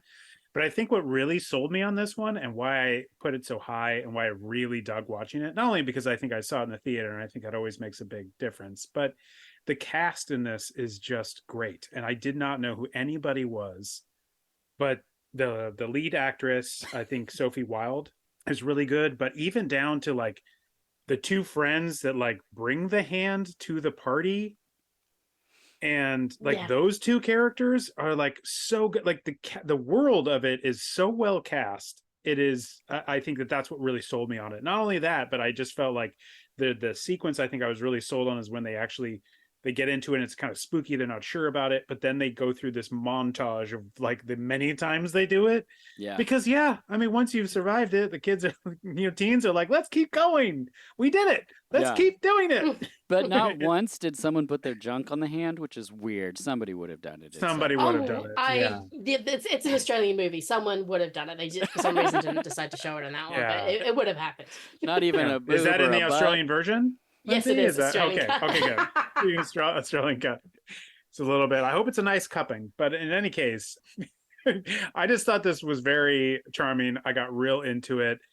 I think it landed it so well. And that's a big deal with like a horror movie. And there was a bunch of horror movies that got a lot of attention this year, but I thought this one landed it very well. I think they had a stellar cast, and I just think they had a great execution of what they were doing. And that's largely with a horror movie, that's what it kind of is. We kind of all know what we're going into, but this one actually made me a little tense in the theater, which I appreciated. I mean, it's kind of one of the best just say no movies I've seen in quite a long time. It is obviously the parallel is kids doing party drugs and kind of the effects that sort of stem off from that and whether your brain can kind of handle it. And I love Sophie Wilde's performance. I think because this movie could have easily just been it's another horror movie about grief, and that is an element of it, but it's more about her terrible decision making and her already manipulating certain situations, like the way she's kind of sneaking into her best friend's family is really insidious. And that's kind of even before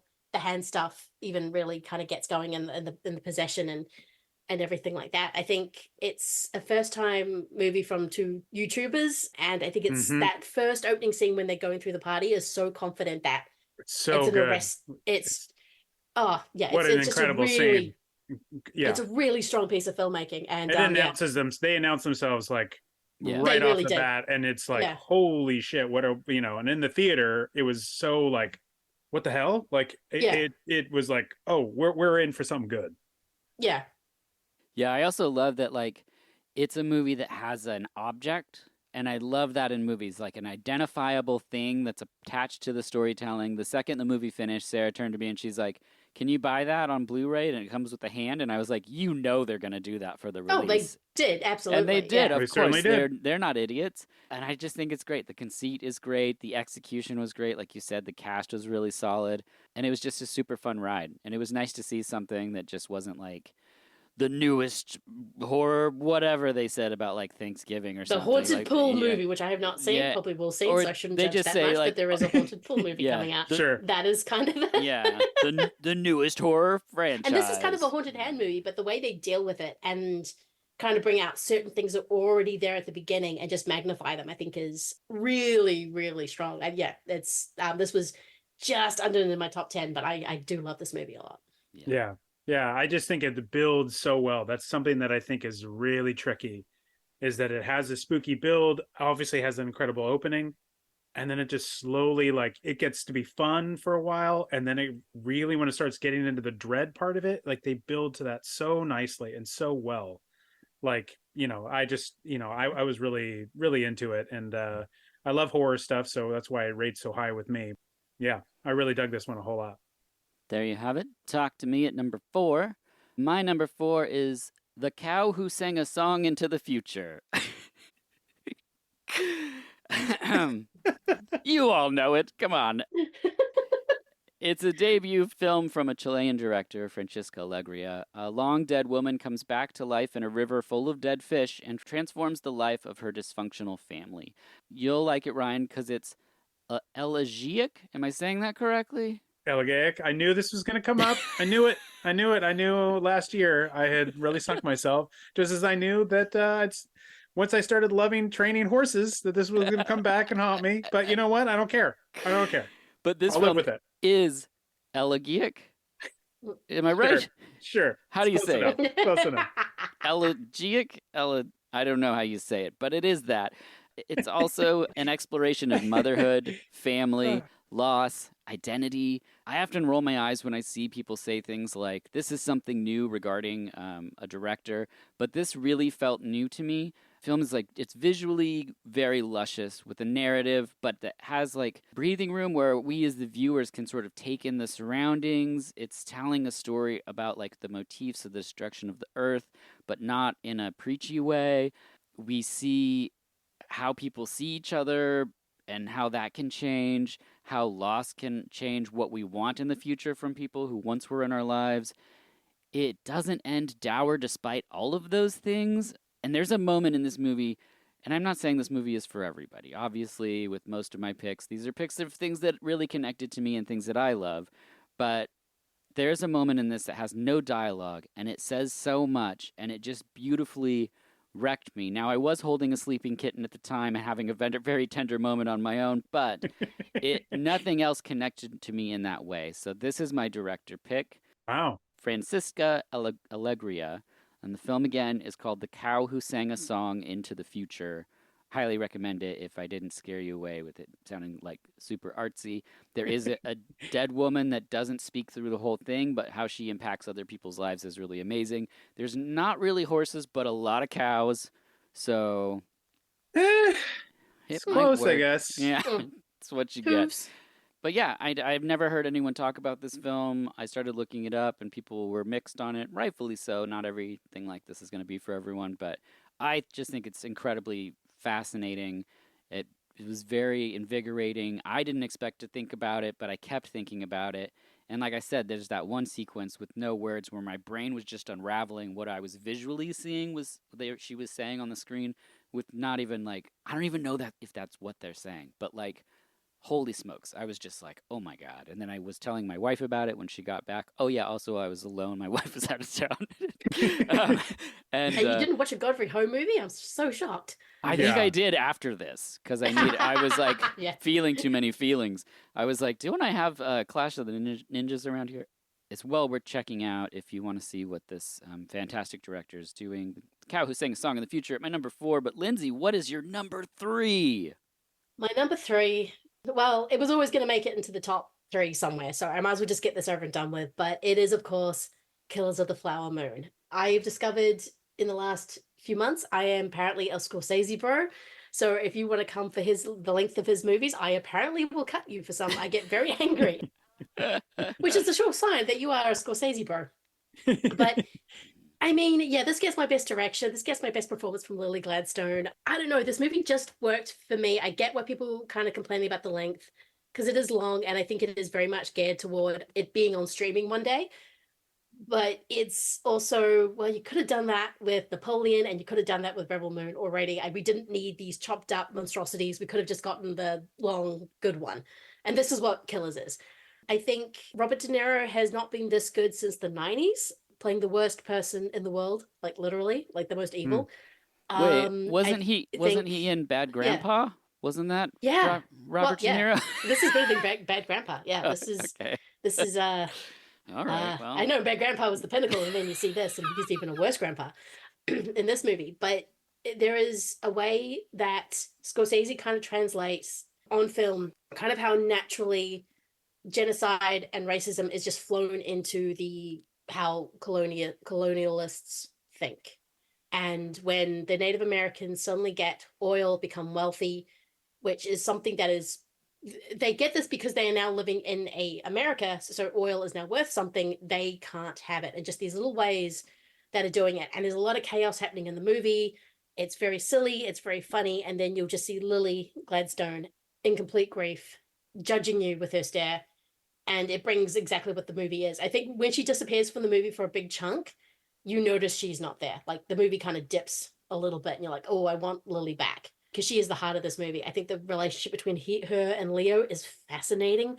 It's not whether he is involved, it's just whether he realizes how involved I don't know, it's a very complicated kind of thing of his complicity in the murder of her family and also the attempt on her and how he's willing to part. But he is also very much still in love with his wife and his family. And it's an incredible piece of filmmaking. Like, I mean, you've got Robbie Richardson doing the music. I can't remember who did the cinematography off the top of my head. He also did Barbie. He's having a hell of a year. It looks amazing. I mean, there are some things that look like a gorgeous oil painting. The scope of it is insane. And yeah, no, it's a guy 80 years old still making movies at this level. I adored it. Awesome. This is the movie that I was talking about that I wanted to see in the theater, that I was trying to plan time to. I just could never get a 4-hour opening. And that's not a complaint about the length, but I just couldn't get that time. Yeah. I was going to go like after the kids were in bed, but I'm like, I can't start this movie at 10 o'clock, Oh, no. on a school night. That's just not going to work. And now it will be on Apple TV, I believe, like in a week. Couple of weeks. Yeah. So I'm like, all right, I'm going to wait for that, because I just couldn't find I couldn't also find another 4-hour block to watch it prior to this. But I love Scorsese. I'm excited to watch it. I know that if I watch it, it might quickly make it into one of my favorites. So I'm not trying to talk about the length of his movies, but it is somewhat tricky to get that much time available sometimes.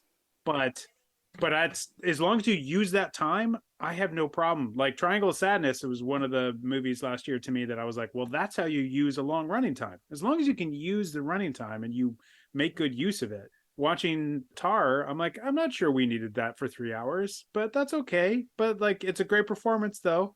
But could it have been also great at 2 hours? Probably. It would be great at 2 hours, because that ending is going to hit whether it's 3 hours or 2 hours. Yeah, So maybe we don't need you. all of that time. As long as you use your time, I'm totally cool with it. Yeah. Just a quick housekeeping note, Dirk, Bad Grandpa is with Johnny Knoxville. I know because I own the Blu-ray. Oh. But Dirty Grandpa is the movie you're talking That's it. about. That's the movie he did. But also The War with Grandpa as well. He did that thank you movie as for well. saving me Those from- classics. I mean, the few remaining listeners I have would have sent me so many angry emails. So thank you for straightening that within the episode.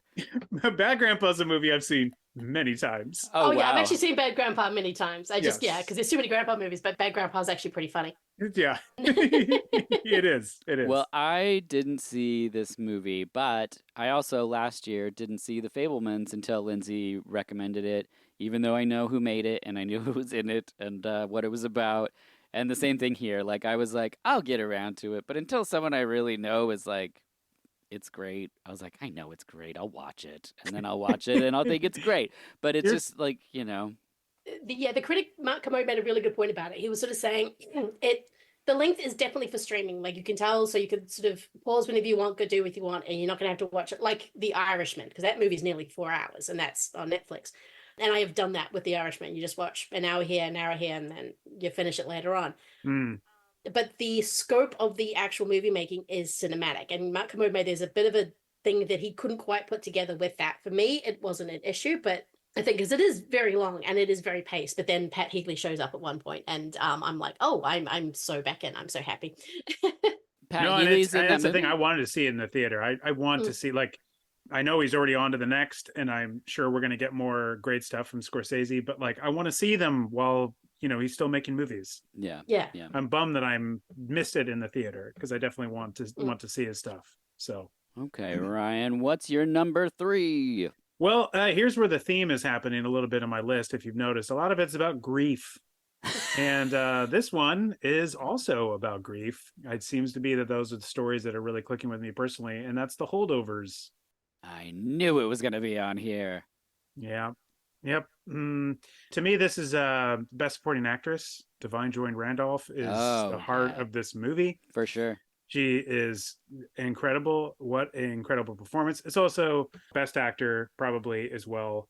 I love Paul Giamatti. He's superb in John Dies at the End. But if you have to miss that one, you can also see him in The Holdovers, where he's also similarly I was watching it terrific. and I was like, is this the guy from John Dies at the End? I love him in that. I also love that movie unabashedly. Me too. I love think it that too. movie is terrific. It's so but whatever. I just think this is a really I dug the human side of this. I really connected with it. I certainly connected with the grief that she's going through. I thought she was such an incredible portrayal of a woman just trying to keep it together. Mm-hmm. This is about two people kind of growing at different ages of their lives. Paul Giamatti being a professor who kind of hasn't really moved on and hasn't really pushed himself, and then a younger student who has all this potential. What's that actor's name? The younger student? Dominic Sessa. Incredible. It's his first movie. I know. Yeah, like, he's so good in it. He's so so good in it. assured, and like I just kept looking it back up and being like, no, yeah, this is it. Yeah, He's and I fantastic. love the 70s vibes. And Yeah. I know that that's also kind of a little bit like, we don't have to go back to 70s just to have a movie about people, but that's fine. If that's what we have to do, no big deal. If we get more movies like this where they're funny, but they're also, about real people and their lives. I think the scene that really killed me too, outside of the fact of when Divine Joy Randolph just loses it. Yeah. I love that. But it was also the scene where Paul Giamatti finds that the girl that he's kind of interested in has a boyfriend. And that was just like, he has such a great arc of his character, and he lands that arc so well. And yeah, it's familiar. It's not like you haven't seen movies like this before, but I just thought it was a tremendous script by Alexander Payne, who, I love, but not always. I thought actually, I'm sorry, David Hemmingson wrote it, but Alexander Payne directed it. But it's a great script, great cast. I just really love the story. Yeah, it really hit me on a very deep emotional level. There's that grief is very real to me over the pandemic. We had some losses in our family, so I connect very much with the grief part of it, and her story in this. I just thought she just nailed it, and it was just a really good movie. Lots of really, really good moments, and just well done all the way around. So, The Holdovers. No, I'm looking forward to seeing this. Yeah, it's coming out in Australia next week, I think. So Okay. Yeah, I am very looking forward to seeing this, because I love Paul Giamatti, but when you sort of hear all the performances and the kind of tone of it, I'm like, oh, this sounds interesting. And I can bounce off quite often. So no, I am looking forward to seeing Alexander this. Payne. Yeah. Yes, I mean, yeah. I think he has made some great movies, like, no doubt about it. Like, I love Election, downsizing, not as much. Yeah. But I love Nebraska. I actually think Descendants has its charms. I really like I him, like Descendants so, a lot. Yeah. but yeah, I think if this is a step where he's going for the rest of his career, I'll be very pleased. This really worked for me.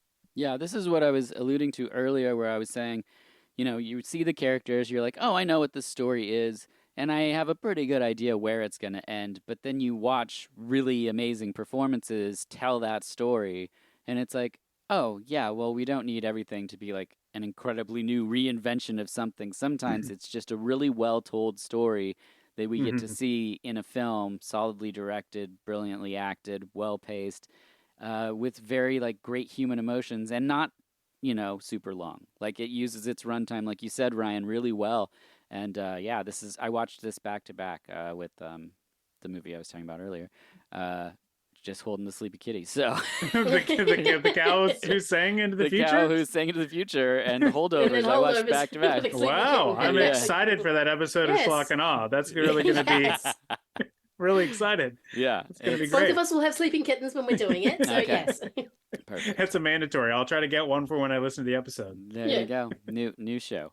My number 3, a little less classy, is The Killer, A Girl Who Deserves to Die. It's directed by Choi Ja-hoon, who did Swordsman, which is amazing. Emergency Declaration is another one of their films. It's a South Korean action thriller starring Jang Hyuk, I think I'm saying that right. While his girlfriend's away on a trip, a retired assassin, Bang, is tasked with looking after his friend's 17-year-old daughter, and after a street attack, he becomes embroiled in a murder investigation and a dangerous trafficking game. I use John Wick a lot. And it's only because culturally it's a shorthand for a style of action movie. And I don't ever want people to ever think that I'm besmirching John Wick at all. It's just a quick way of saying, okay, so this is how this differs from what you may have currently been introduced to. And this differs in a way that, like, I feel like Keanu is likable as John Wick and has somewhat of a moral code. And this guy, Bang, is an assassin, much like you were talking about in The Killer, the Fincher movie, who is a killer. Like, he will kill everything and everyone to get to the point that he wants. And I like that style of character because it's like an anti-hero, it's almost like an enjoyable villain, because they're gonna, if someone's in the middle of saying something, this guy will shoot you in the face before you finish your sentence just to move on to the next thing. And he does so a lot. And I just love it. I find these types of stories something that it's like my popcorn movie. It's so hyper stylized, so violent, so just entertaining. Last year, I talked about how much I watched the movie Carter. This was this year's Carter for me. Between Bad City and A Girl Who Deserves to Die, I just turned my brain off a lot and watched these movies. So it had to be at number 3 simply for the rewatchability. I'm not saying that this is a better made movie than The Cow Who Sang a Song into the Future, but No one's saying that. No one is. No one's saying at all. No one would say that. That would. This is the one podcast where that Yes. could even be mentioned. That's so But true. That is true. I No don't one even would say it. Okay, well, at least I know what I'm talking about. But yeah, so if you want to see an action film that's just really bloody, high energy, and doesn't really take the foot off the throttle, I recommend The Killer, A Girl Who Deserves to Die. Once again, throwing it back out there next year, let's just look up some of the names and just like say, oh, there's another killer coming out this year. Yeah. I'll just Yeah. put a semicolon and the super catchy catchphrase, A Girl Who Deserves to Die, which I messed up a million times in just doing my notes. Yes. So, whatever.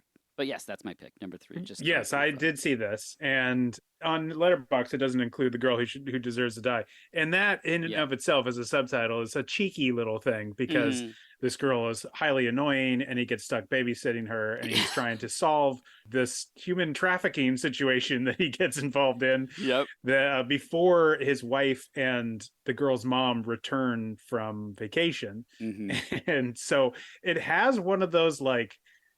This in an American version would be like in the 90s it would have been like Matt Dillon or something. Like it has this kind of like this is kind of like a much sillier kind of plot line that you might have seen like, oh man, she's calling me again and I'm in the middle of killing a guy, you know, that kind of thing. But it's not that kind of tone. No. Except maybe the scenes a little bit with her. So it's a lot about him kind of learning about her. He's a very cool his actor again. He's a cool character. A very cool character. Yeah.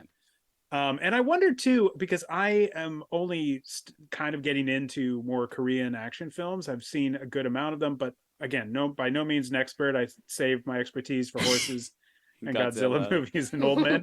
But you know, I know how to stay on my wheelhouse, so I don't want to step out of it. But I almost always wondered, like John Wick movies seem to me to be born out of the Korean revenge action film. Sure, yeah. I think to me is where it seemed like they took the inspiration. Am I wrong in that, or no? I think that's very much so the case. Yeah. So I mean, I think that's a great way of explaining it to people that maybe don't see as many of those, like to call it a John Wick thing. Yeah. And this kind of has that sort of element to it. But yeah, I mean, I feel like they definitely borrowed a lot from Hong Kong movies as well as like Korean action cinema for John Wick. And not only like 70s, like sort of, you know, revenge exploitation films, but there's like a couple beats in the film that like is basically probably all my heart needs to make it the thing that it is. And that's like, there's an elevator sequence where he's going up to kill these dudes. And it's just like, there's dudes just keep showing up and he just keeps killing. Like people have like 3 seconds of screen time with him. Like that's a very South Korean thing, like revenge thing. It's just the guy shows up for 3 seconds and then he gets murdered. And just like hatchets and axes, and he'll just use everything against them, just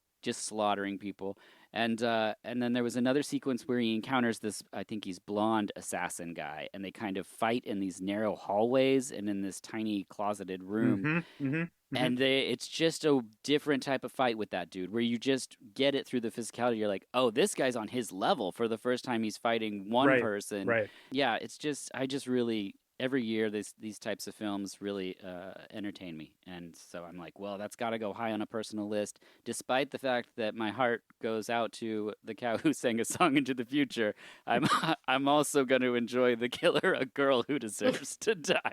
That is also it's playing on Prime and it's on Tubi, and also not probably a bad movie to have a kitty that you're petting while you're watching it. You know, I got to stop paying to rent it is the problem. Even when it's the kitten. Yes, yeah.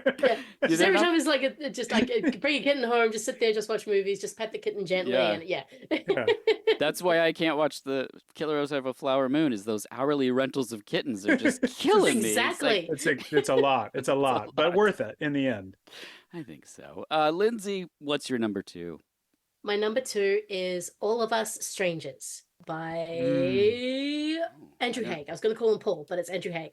This, of course, is starring Hot Priest, Andrew Scott, Paul Mescal, Jamie Bell, and Claire Foy, and this kind of four-hander. It is about this very lonely man whose parents had died when he was about 12, and it's about him kind of revisiting the ghosts of the past and how literal you want to take the movie is depending on your own point of view. And he also meets this very sweet, nice man, Paul Mescal, and they start a relationship. I So just it's kind of heard like past about and present. this. Yeah. Yeah, it's like kind of a science fiction-y thing, kind of a drama. Yes, yeah. Kind It's of. kind of a hard one to define, but there's definitely a science fiction element going on, fantasy element, Yeah. dreamlike element going on in the movie. But it is breathtakingly sad at some points. Not in the way that you want to curl up into a ball and hide and never watch again, like you've just seen. Oh God, Come and Seize the only example I can think of, which is the extreme version, because no one needs to put themselves through that. But it is just this kind of beautiful thing of this lonely guy trying to open himself out into the world again. And there's this amazing, this is kind of my music one. There's a way that this movie uses Frankie Goes to Hollywood, Power of Love, that kind of gets repeated in the movie, but not in an annoying way, because every single time you hear it, the context of it suddenly changes. And so it's almost a completely new way to use the song. And Andrew Scott is incredible in it. Claire Foy is also really good. She is kind of a difficult role because she's kind of playing a ghost of a woman who died when her son was 12, and now she's getting to meet him again, but now he's a fully grown, openly gay man. And it's that very typical 80s suburban, not showing how to take that news. The fact that it's about an older man and a younger man falling in love, about the generations of that kind of thing. I don't know. It's a stunning work. I mean, I don't cry a lot in good movies. I will cry in terrible movies, but there's a few moments that I was just losing it. I was like, oh no.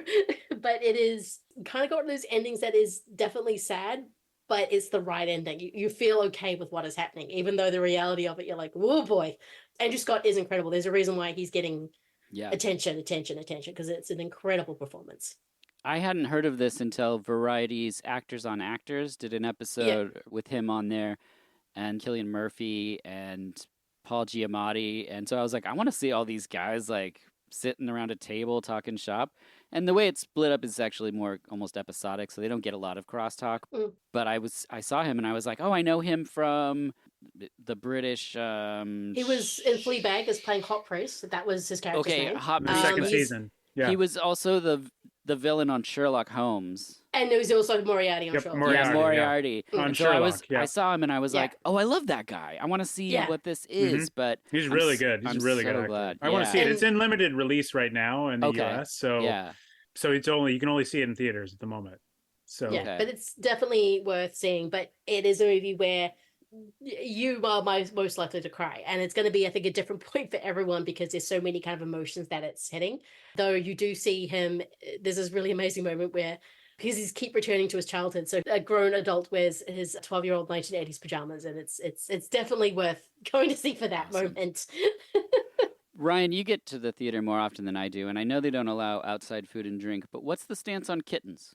Like, can I bring one to see this is a kitten movie. You need a kitten. Yeah, like, you need a kitten I'm going to say they might frown on it a little bit. Okay. They might frown on kittens. You might have to sneak the kitten in, much like food and drink. But okay, I'll just put it in the hot dog sack that I carry all the time. No explanations. Watch out for, kitty and hot dogs. Might have a barfy kitty. Lindsay, one more time with that title. All of Us Strangers. That sounds awesome. Perfect. Thank you. And Ryan, you're number 2. Number 2. Okay. So speaking of grief, here we go. When Evil Lurks. Oh, yay! Yay! This is a movie that I watched and I had heard. I maybe even heard you talk about it on a podcast, Dirk, and I'd heard other people talk about it. And it was one of those movies where people were like, oh, this one's actually really crazy horror film. And I'm like, all right. I've seen a lot of horror films. Yeah.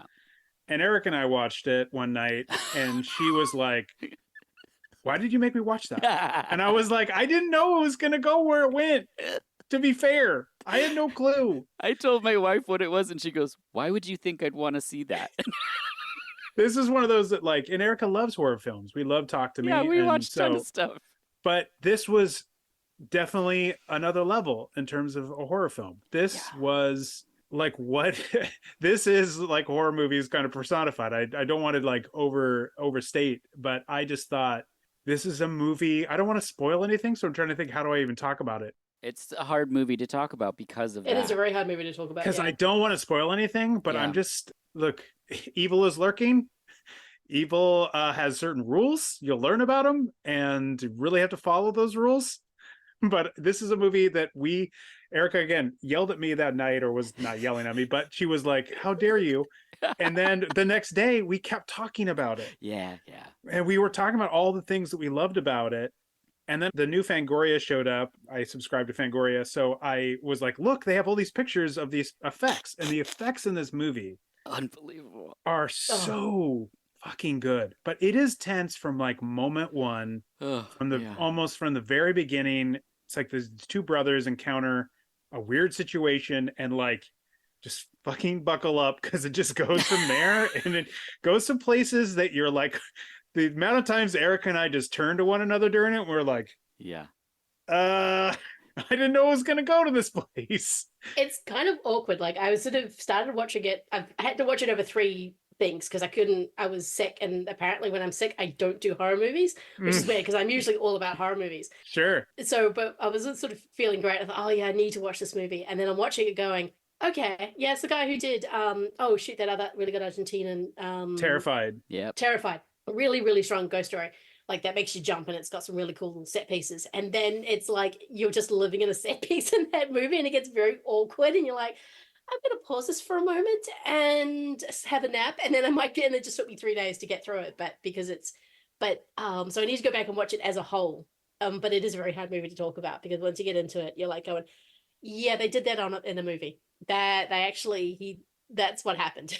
I'm so glad I didn't know much about it, other than people were like, Yeah, me neither. This is a good one. And I was like, okay. And the picture that's even on like Amazon, I think where I rented it, is just like, you're like, oh, I guess it gets kind of intense. It was an image that kind of reminded me of like Mandy or something like that. And it was like, but then it's not. That's not what the movie is. That's not what. And now I'm into. I only had Terrified on the brain because I was like looking up what the director had done. Because I'm like, now I need to go through everything. And Terrified was one that I had seen many times, and not the movie, but the poster. And I saw the poster and I was like, ugh, I don't know. Same. And now I did the same thing. And now I'm like, well, I have to see that. Yeah. Poster be damned. I need to see what this guy has done, because When Evil Lurks just crawled up into me and was like, and I just couldn't stop thinking about it for days. Like it, for, again, a lot of reasons I can't get into because I'll spoil stuff, and I don't want to spoil anything. I just say, if this hopefully you'll see it and we haven't ruined anything or set up terrible expectations. They won't live up to. Terrified, it felt like that he was holding back a little bit, and Terrified has some actually really genuinely creepy moments in it where you're just like, oh, but it doesn't have that emotional impact where Evil Lurks has, because it's very set piecey. But yeah, you're like, oh, this guy was okay. I see now. But no, it's a very effective piece of work. Yeah, and I feel like when Eric and I were talking about it, we were like, the effects of this movie, like whoever did the effects on When Evil Lurks, like every horror director should be on the phone, emailing, trying to get whoever did it, because the effects were fantastic. Yeah, so Terrified, I had done the same thing. The key art did nothing for me, so I didn't watch it forever. And then I think I ran out of other Spanish-speaking films to watch and was like, well, we're doing Terrified. I'll watch this. And it's great. I had a great time. And then I was like, I want to see what they do next. And then I kept hearing about When Evil Lurks, and I was like, I want to see it. It had like a limited release, and then finally it was streaming. And so I put it on. And my wife fell asleep before things got real crazy, no, I think she had to go to bed. That's what happened. And so she saw just like the opening part, and she was like, I don't know if this is for me. And the next day when I told her, I already said that, she was like, why would you think I would want to see that? And she's right. But the effects, like you said, make me think of like the movie Possessor. I mean, there's practical effects happening these days that we would have not believed in the 80s. And you've mentioned Fangoria. I was a Fangoria kid as well. And, we love all these practical effects and things. And what happens in this film is I bet the special effects masters of the day would look at that and be like, look at what we've led to, because it's really impressive. And the camera is not shying away from these things. Like, you are seeing stuff that you would not have seen before. And that's part of the impact of the sequences in this film. But try falling asleep and then waking up and getting to one of oh yeah, no. There was a pivotal scene where something's happening, and I just woke up and just went, what the Yeah. No, that's made me do that several times. And there's Yeah. there's Yeah. parts where I didn't even have a chance to say, well, they wouldn't do this before they already did the thing I Then they didn't did. even know they Mhm. They wouldn't did do. the thing, yeah. And I Mhm. was just Yes. like, oh God, nothing's safe in this thing. So Yep. and Yep. it ended and I was like, I don't know if I liked that. Maybe it just like was a thing. Maybe it was too nihilistic. And then I just kept thinking about it. Exactly. And it just Exactly. kept worming That's its why it way ended up so high, higher because I and was like, I can't higher. stop thinking about this movie. Yep. Like it just really hooked me. And you even see the poster, Mhm. it seems almost kind of innocuous, and then you see where that the scene that Yeah. where they pulled the Yeah. poster from, and you're like, Mhm. oh, I didn't even think about that. Ugh. And Yeah. wow, okay. Mhm. Like, yeah, this is this was really, really good. I was worried. I was like, is my list too horror heavy?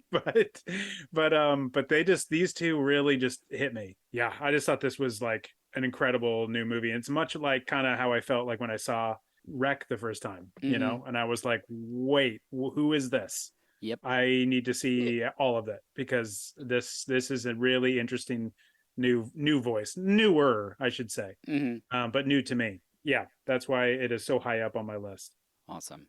All right. Well, my number 2, I believe Ryan alluded to earlier. It's a comedy called Smoking Causes Coughing, directed by Yes. Quentin Dupieux. Yes. 5 vigilantes are sent on a week-long retreat after fighting a demon turtle, and their commander senses that their team spirit is waning. However, their sojourn is disrupted when the Empire of Evil, Lazardin, plots to destroy the planet Earth.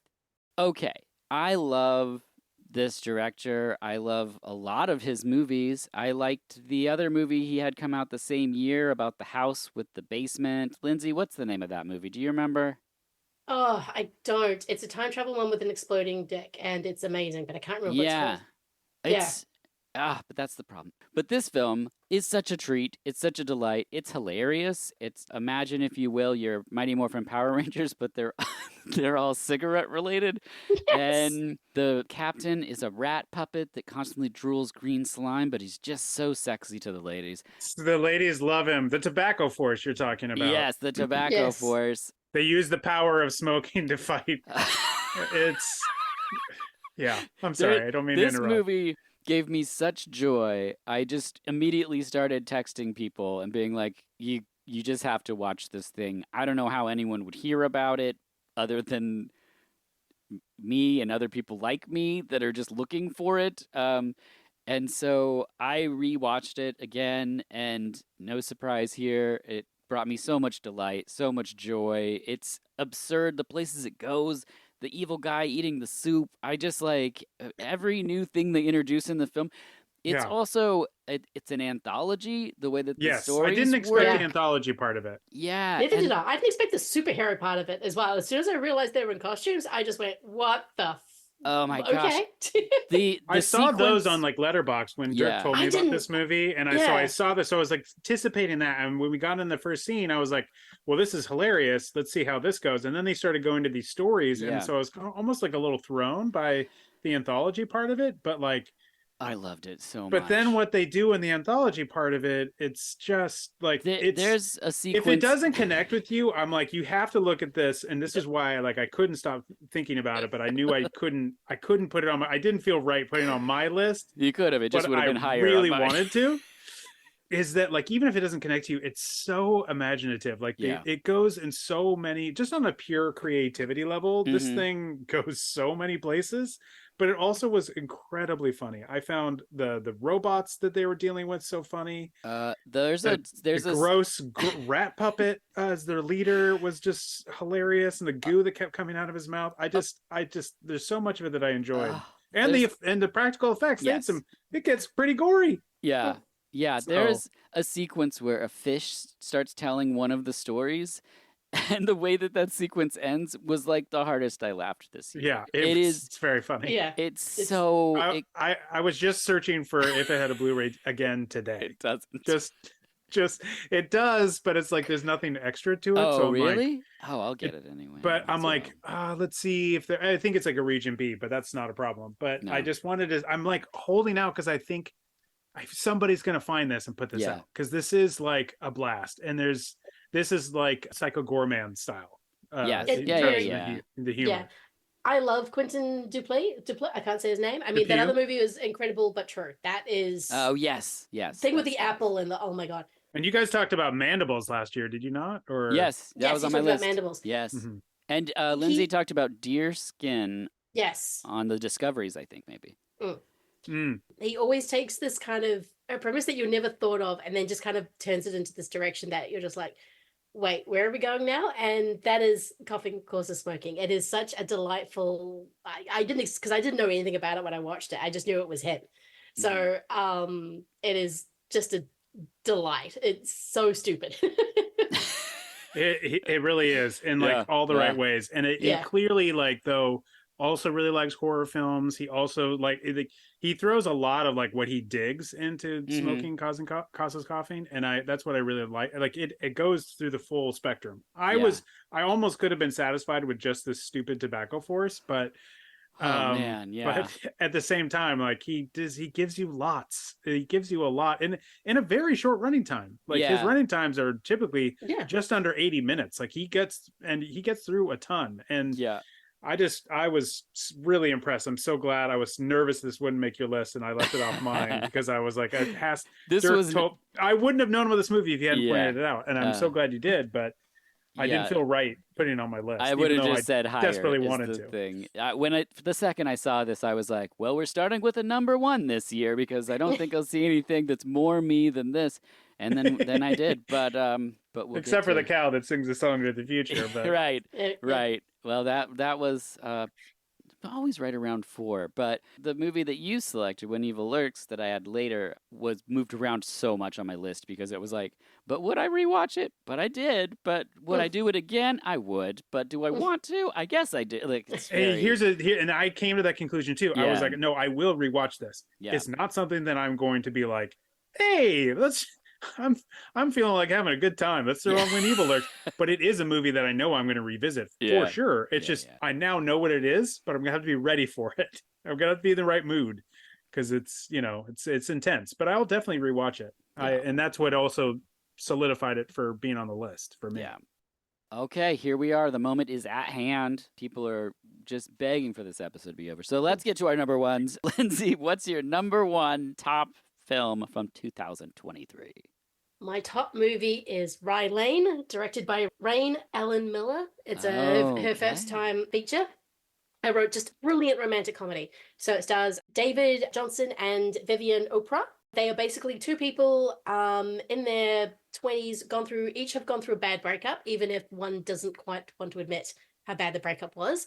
And I think it's just on a Sunday, and they just spend the day with these little adventures, hanging out, getting to know each other, and falling in love. So it's a rom-com. You know where it's going to end up. And I watched this again last night. Is it as good as I actually remember? And it is. I mean, the whole thing is almost shot in this fisheye lens. I love Vivian Oprah's performance because she sort of starts out as the typical pixie dream girl, but the more you watch it, the more she kind of opens up and becomes a real person. And you realize that's more the facade that she's putting on. And it's more about these two characters kind of saving each other emotionally than the girl coming in and saving the guy. But both of those performances are really strong. I love this movie. It is delightful. It's got the best Colin Firth cameo I think has ever been put to cameo block, actually. But it is, and he's actually Colin. Like, that's the best thing, is he's just this grumpy guy running a burrito stand. It is a delightful movie, and barely 80 minutes. I think it's just over 80 minutes, and it's kind of perfect for what it's doing. That's my number one. I would have given this also, like, if we had best costume to pick, like the colors and the vibrancy of this movie. Now, outside of the fact that they do a lot of that, wide angle fisheye lens thing throughout the movie, but it has just such a vibrancy and such a color to it. It very specifically uses that. And when you have every movie seemingly using the same muted color palette, this one stands out so much. I'm so glad you picked this one. This was on my list too. I had a feeling you might pick it, and so I left it off. I'm so glad you picked it. This is such a delightful movie. I agree. I love the two leads. I wasn't sold exactly on David Johnson at first, but I really warmed up to him. And I love the turn of once we find out her life. So we start with Yes. his breakup and we go through it. And once we got into her, because she does become like, I'm like, she's this perfect girl. And I wasn't sure about the two of them together and the chemistry, because I was like, well, this girl just seems absolutely perfect. And then you get to see her story and I'm like, okay, no, She's a big old mess. this is terrific. And this is just like, people trying to reinvent themselves constantly with new people, and then really getting to know the real people. And I thought, this is a genre that I kind of like. I like romantic comedies, and it's another genre that we don't really get a lot of anymore. And this one just nailed it. And I thought I so enjoyed it top to bottom. It's on Hulu, so you can check it out there. It's easy to check out, and not enough people are talking about it. I'm so glad you picked it. It's a great film. It so is, and you're right. I mean, it pops in color. It looks interesting. It doesn't necessarily break the fourth wall, but you do get these cool fantasy sequences of every single time someone's telling a story. Each character in the movie is kind of quirky but interesting. It's not, there's be a weird guy in a cowboy hat walking through a empty market in London. That's normal. I mean, it's quirky, but you can imagine the quirk isn't outside the realm of possibility. Right. But it is about the great sense of community, the sort of when you're in your 20s and you're trying to put up the facade of you're actually an adult, but you're really not. And that captures that again perfectly. I love both performances because they are not the same people. It's an arc, and it's also them just dropping all this bullshit that they've just kind of put up around them. They're just, by the end of it, they're just dropping it and being themselves. And not only dropping like the facades, but also the grief that they're having and trying to open themselves up to something new. And that fact that that's all articulated so within, like you said, an 82-minute time frame is just like, it's fantastic. She's just like absolutely killed it. It's a really great movie. I cannot wait to see what she does next because it is so inventive. Yeah, me too. I loved what she did with this, and I'm excited for those two actors too. I think they're just terrific. So yeah, great pick. I haven't seen this, so I'm excited to see it. I hope you like it. Yep, I put it right Plus, here. a cow sings into the future, so that part. It does. Yeah, there was a singing cow. They sang a song to the future, so you may like this one. You may like it. I'm going to watch this tonight. I think that's what's going to happen. Right after I make sure that I liked The Killer, A Girl Who Deserves to Die. I just want to be sure. Make sure you quadruple check. You got to really. You need a quadruple check that one, yeah. Okay, Ryan, you're number one. Okay, my number one, probably everybody's wants to do a double feature. This one, too. Double feature of Rye Lane and Past Lives. Yes. I was really knocked out by Past Lives. I think it's just marvelous. Yep. Would I give Best Director? Yes, I would. Yes. Would I give it Best Script? I would. Would I give it the Director of Photography, Xavier Kirchner? 100%. He shoots the heck out of this movie. Very simple setups. Everything is just so skillfully set up, but it doesn't look like artsy or fancy, but they just so delicately told this incredibly interesting movie that, yes, it's kind of heartbreaking, but it's just about our lives. This is what I'm talking about when I talk about small stories. And this is why when I watched this one just recently, the other night, and I was like, well, that's number one. Yeah. I mean, like this is exactly the kind of stuff I like. There's funny moments at times, but it's heartbreaking. And it's real, and it treats these people with such care, and the characters. The scene at the bar, and again, I don't want to spoil anything for anyone who hasn't seen it, but the scene at the bar between the two of them is so good, and it's short, and it is so well done that I'm like, you have to have great actors, you have to have a great writer, and a great director to know how to play that moment. And the fact that also they're moving away from the husband who's been there. Also, that opening scene too. What a fantastic idea for an opening scene.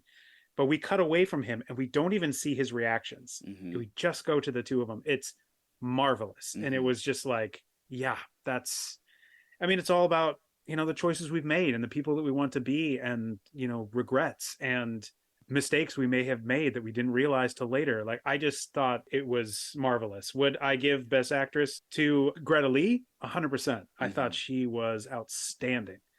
To say nothing of TOU as well.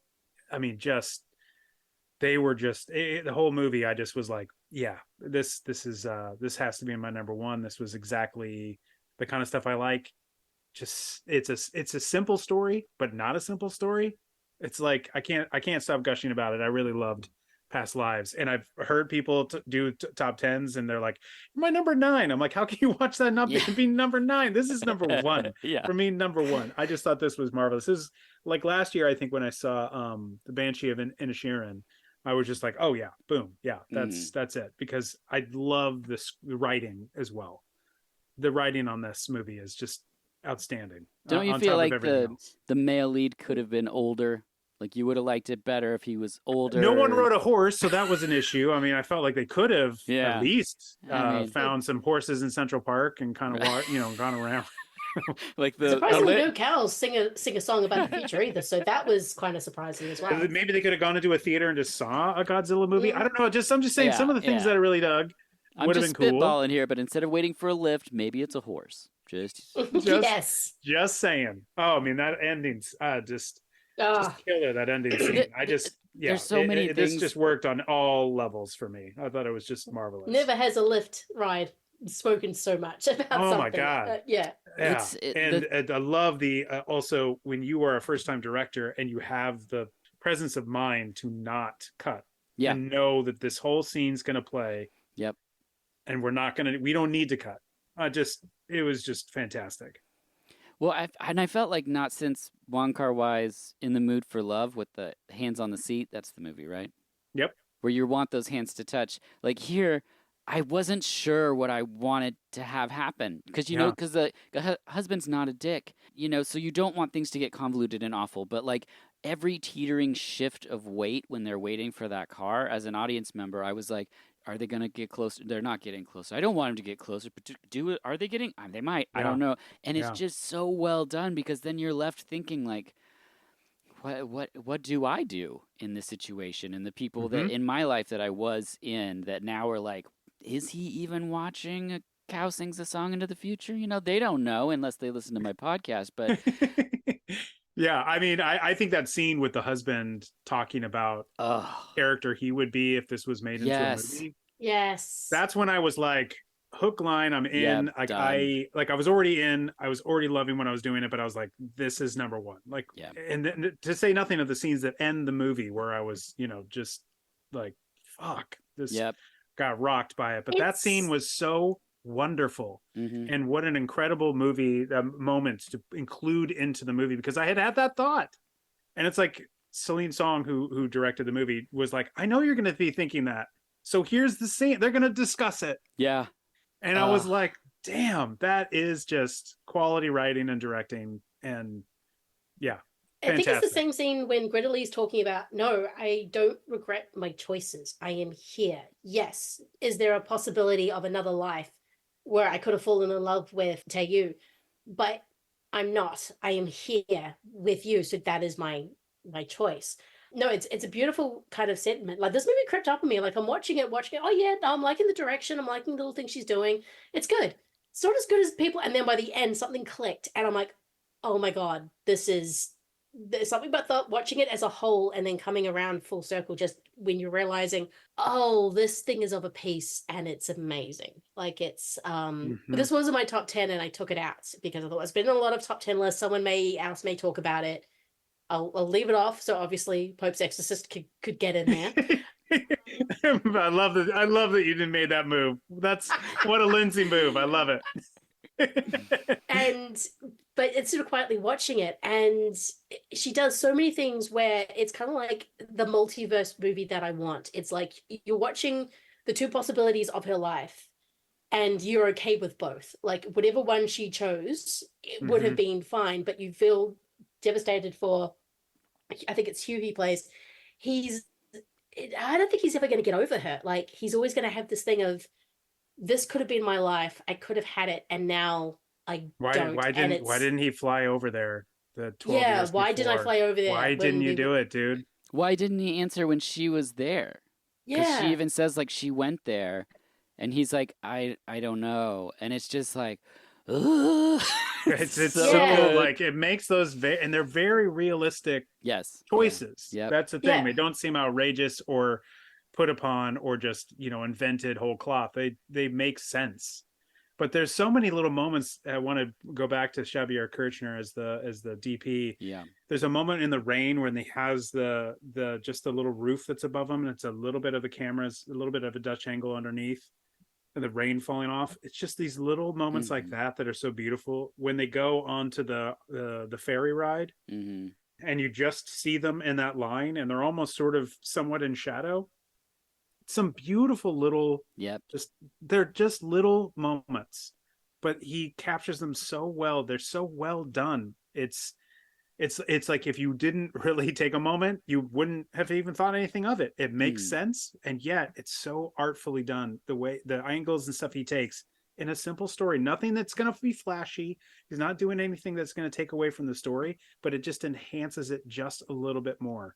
I just adored it. And then later, to not talk about his DP work, but then later when he said, we've never been on that ferry ride. It was like, wow, that's that's intense. And she's like, oh, really? We never did that before, the two of us. It was like, it was just so expertly done. I was just blown away by it. I just thought it was just marvelous.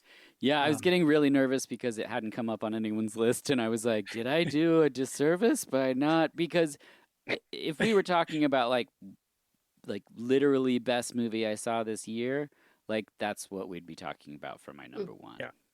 Because it's just so well crafted. I mean, I immediately looked for the director on YouTube to see her talking about the film. Like I needed more of this and to learn all the minute details and things that they purposefully put into the film. Was just like, I was so excited. It's also an immigrant story too, and a lot of her story as well. The director, which I thought was fascinating. I'm excited to get the Blu-ray. I'm excited for the commentary.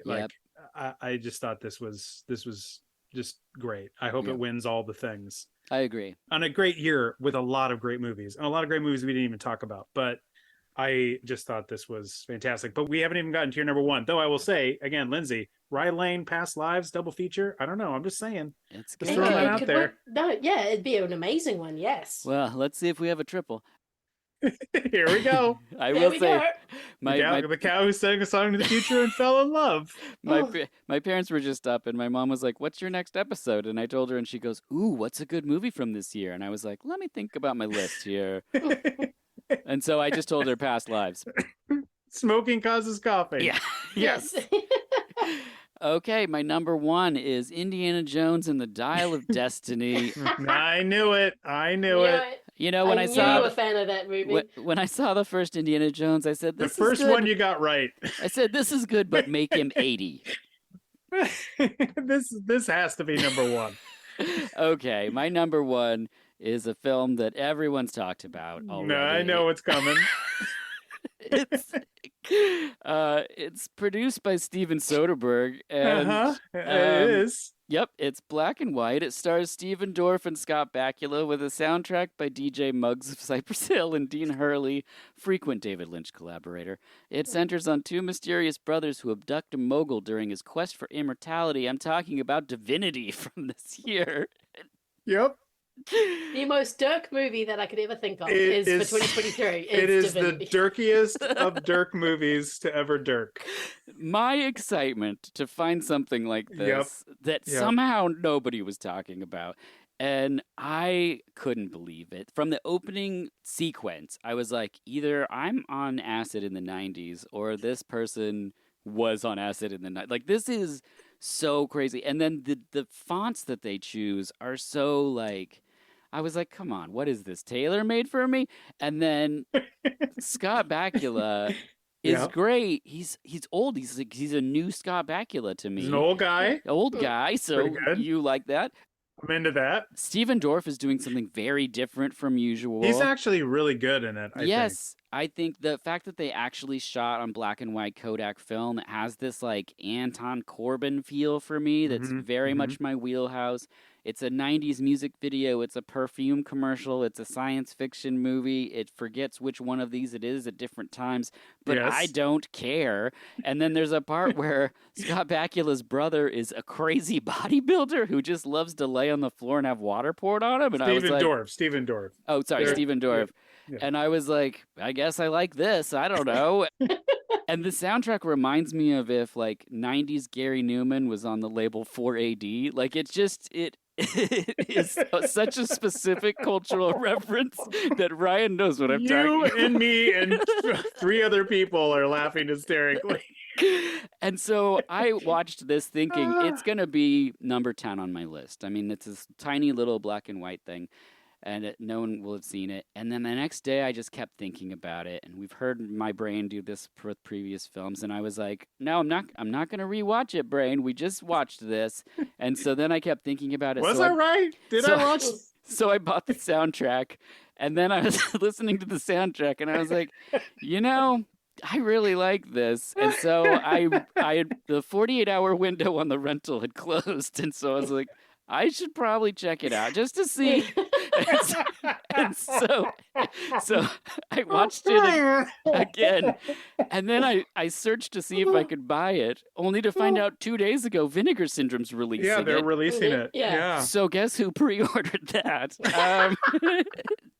I loved it when you were texting me about this movie with all the same spat. Guess what? A movie produced by Steven Soderbergh, etc., etc. Yeah. So I checked it out and I was like, "Holy shit! Is this a Dirk movie?" I've only seen the trailer, but even watching the trailer, I was just like, well, this is a Dirk Oh. movie. I don't know how else to describe it other than this was made for a Dirk Marshall. Like, yeah. And This is a Dirk movie, and I admit, by the end, I did think about it, but it was not one I was going to put on my list. Yeah, I knew it was going to be on yours. I didn't know it was going to be number one. yeah. This But- is like, I will say that I knew there was a stop motion animation fight. Okay, I And didn't so- know that. I did hear that, and so I was I admit, I was a little annoyed by the movie midway through for the exact Oh, point fair. that you were saying. Yes. Is this a perfume commercial that's gone on too long, Yeah. or is this a music video of a song that won't end? Yes. Are they devoting 120 minutes to this entire video? Yes. And so look, I can understand why somebody would love it. For me, I was like, okay, let's get don't, this fight yeah. scene. When we get the fight scene, I was like, well, that fight scene was pretty fantastic.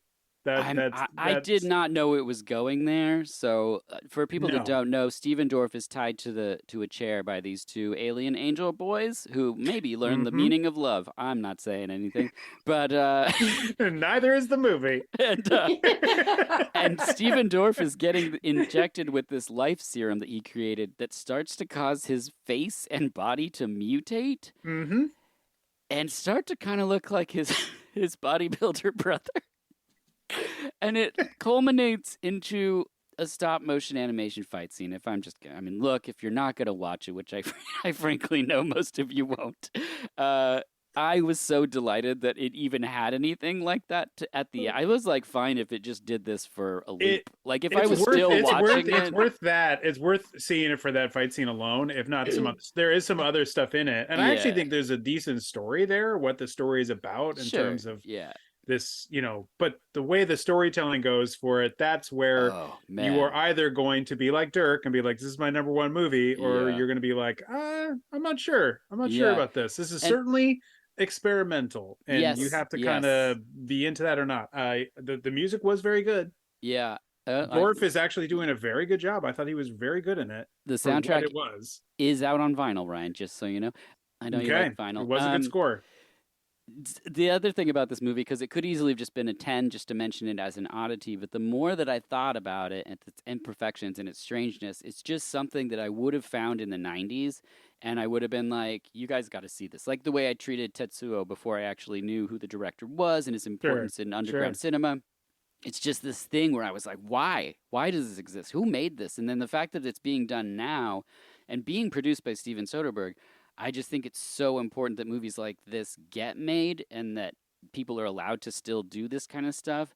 And I know that the part of the features on the Vinegar Syndrome is a discussion with Soderbergh about that and why he would produce things like this and give people opportunities to do this 2-hour weird perfume commercial music video that has someone that worked on, what was it, Paranorman or something. One of those people is who did part of the animation at the end because it's so bizarre. But then I think, like, 1 in 1,000 people is actually going to find this an enjoyable movie. And for that one person, I say I got to put it up at number one and say that I love these movies that are still being It's made. pretty short. It's not 2 hours. It's a short movie. And I will say, I think it'll do well for Vinegar Syndrome. I think that there's a lot of people that are, that buy into their stuff. I'm one of them. I subscribe to them. And so I think they'll find a lot of people that will be into this movie. It didn't hit me exactly the same as it did you. But a cow who sang a song into the future. We'll see how that one hits you. Yeah, we'll see. I would say that it's certainly worth a watch. It's certainly doing something different. I give it all that. It didn't all work for me, but I can see why it worked for you. And it's the most Dirk movie I think I've ever seen. Thank you. I think that's actually how most people reply when they watch something I've said. Is they're like, I could see why you would like it. I know that sounds horrible, but I just know that your taste, and I can, I feel like that. You also love Past Lives. I get it. You have varied tastes. I'm just saying this seems like like you said, it's tailor made for you. That's the point of personal top tens, right? Like absolutely. I mean, Past Lives. Like if I was picking best movie I saw this year, it would be Past Lives. Sure. But if I'm picking something that when I watched it, I was like, I can't believe they're still making this type of stuff. Even if it was a 3-minute music video, I'd have been like, I have to tell everyone to watch this thing with the muscle guy. But the most Dirk movie of the entire year was certainly Divinity. Yes. 100%. Yeah. I reached out to the director. I haven't heard back. Oh, man. You should have the director on. I really would be fascinated by that. I might have the author of John Dies at the End this year, just so you know. Whoa, nice. Yeah, okay, well done. Earlier. Little tease for the future. But there you have it. There's 3 exactly the same personal top 10 movie lists for the year of 2023. Any honorable mentions before we sign off, anybody? Look, I will say Poor Things. I know it just won a ton of Golden Globes at the moment, but I would say that is an amazing movie. Yeah. I think a lot of people have been calling it strange. I've just been calling it just a good time. I mean, just Mark Ruffalo calling her the C word is absolutely kind of amazing. I would also say, I don't know when it's coming out because I saw it at a festival, but Humanist Vampire Seeking Consenting Suicidal Yes, Person I'm waiting for that. Is incredible, and I wanted to get a release so other people can see how strange and quirky and kind of adorable that movie is. And also Joyride. I think that is a really strong, super fun sex comedy that I kind of fell in love with as well. So those are my honorable mentions. Anything, Ryan? Yeah, I'm gonna do some honorable mentions. I'm gonna keep a couple of them aside for our discoveries, but I will say I really enjoyed May December. I think I'm still sort of like kind of ruminating on that one. I'm still processing. It was not one that I was like, well, that's a movie that I'm going to watch tons. But would I eventually rewatch it? Yeah, I think I'd like to rewatch it. I've loved Todd Haynes since Poison back in 92, and I think he is an incredible director, and I'm so glad that he's making stuff, and if he's getting to make whatever he wants over at Netflix, bring it on. That's great. The performances are terrific. It's probably one of the better satires we had this year, but it's not exactly laugh out loud funny. But nonetheless, I really liked Guardians Volume 3. Sorry, everybody that doesn't like Marvel movies, but I thought that was wonderful and a wonderful way to end the trilogy. John Wick 4, I've mentioned a couple times already. That would have probably been on this list too, at probably 11 or so. I thought that was great. And I don't know if anyone's heard about this movie called Oppenheimer, but I also would throw that on there. But, for me, this is one of the most Nolan movies that he's ever Nolaned. But it was a little, I talk about cold. This was a little cold. Like Nolan in his filmmaking is a little cold. What? Yes. Yeah. And this was probably the best story for him. We'll see what he makes afterwards. But thus far, one of the best subject matters for him, the character of Oppenheimer. I know he's a real person, but it's certainly wonderfully portrayed by Cillian Murphy. But that subject matter is perfectly in his wheelhouse because it's scientists not really dealing with much emotional content. But I prefer his movies to have a little emotional content. It would be nice. This one was kind of lacking of it, but it's certainly a movie that I watched and was like, I have complete admiration for what he's doing here. I'm so glad it did well. I'm so glad people bought the hell out of the Blu-ray. This is all wonderful things. I watched it off of Blu-ray because I was like, I didn't get to see it in the theater, unfortunately. But this has been an extremely difficult year for me in terms of even getting out to the theater. I've been lucky to get out at all, but I've had zero time at all this year just because I've taken on too much. But I saw it on Blu-ray because Christopher Nolan loves physical media. So I got to see it on that, his second best format. I was been a little pissed at him ever since he wanted us all to go into a movie theater during a worldwide pandemic. Not his finest hour, but No. the Trinity test is going to be studied. Like that whole sequence, I can see that being popping up in film documentaries and everything like that. Just the way it's edited, the sound, the score, just Yes. watching fire for 2 minutes. It's incredible. The cinematography is outstanding. It's probably going to win all the awards. Again, I go back to past lives. That's what really touched me. But certainly watching Oppenheimer, you're like, wow, that's incredible. He's got a Dutch, I'm forgetting the guy's name. He's got a Dutch cinematographer, just terrific. You know, yeah, Robert Downey Jr. kills it. Like there's so much about it that are just, it's really good. But as an emotional level, it didn't click. So it's not on my favorites. Yeah. And lastly, Extraction 2. Loved it. I absolutely fun. loved Extraction 2. I wanted to punch that kid, but other than that, it was really good. Yeah. And it had a lot of elements of Carter that you were talking about as well. Yeah. There's a lot of like digitally stitched together, I knew it. single take cuts. Yeah. Yeah, it's half the movie. Like that Yeah. was keep waiting for it, and I'm like, oh, we're still in that one cut. Yeah, Mhm. So again, great year for Netflix. They really, they really. I mean, I don't know. Maybe I'm just getting used to the fact that everything's streaming, but I just think they had a really good year. Yeah, I watched Oppenheimer again. My wife was out of town, so I was holding the sleepy kitty and watching that. I think I was texting you, Ryan, while I was watching it. Mm-hmm. Cillian Murphy's great. Robert Downey Jr., just give him an award for that performance. Amazing. It was Stanley Tucci, but I guess he was unavailable. I really... Actually, you really did look like Stanley Tucci. It is so Tucci. He's Tucciing it up, for sure. He is. I really felt the length in that movie. It felt so long to me, but I'm so glad I watched it because of the performances, because of the cinematography. I don't know where I sit on liking it, and do we need to feel bad for him? I didn't, though. I didn't feel bad for him. Yeah, okay, good. No, he caused everything that happened to him. No, I didn't feel bad for him. Same with Robert Downey Jr. Like, it wasn't like a... Yeah. I think I felt sorry for Florence Pugh more than anything else. For sure. And then it just is so distracting that everybody's somebody in the movie. Like, it's just like, the whole time I was trying to get into the film, and I was like, hey, there's Josh Peck from Josh, and, I was just like... Every single person is somebody? Like, okay, I guess. It is a lot. It's a lot.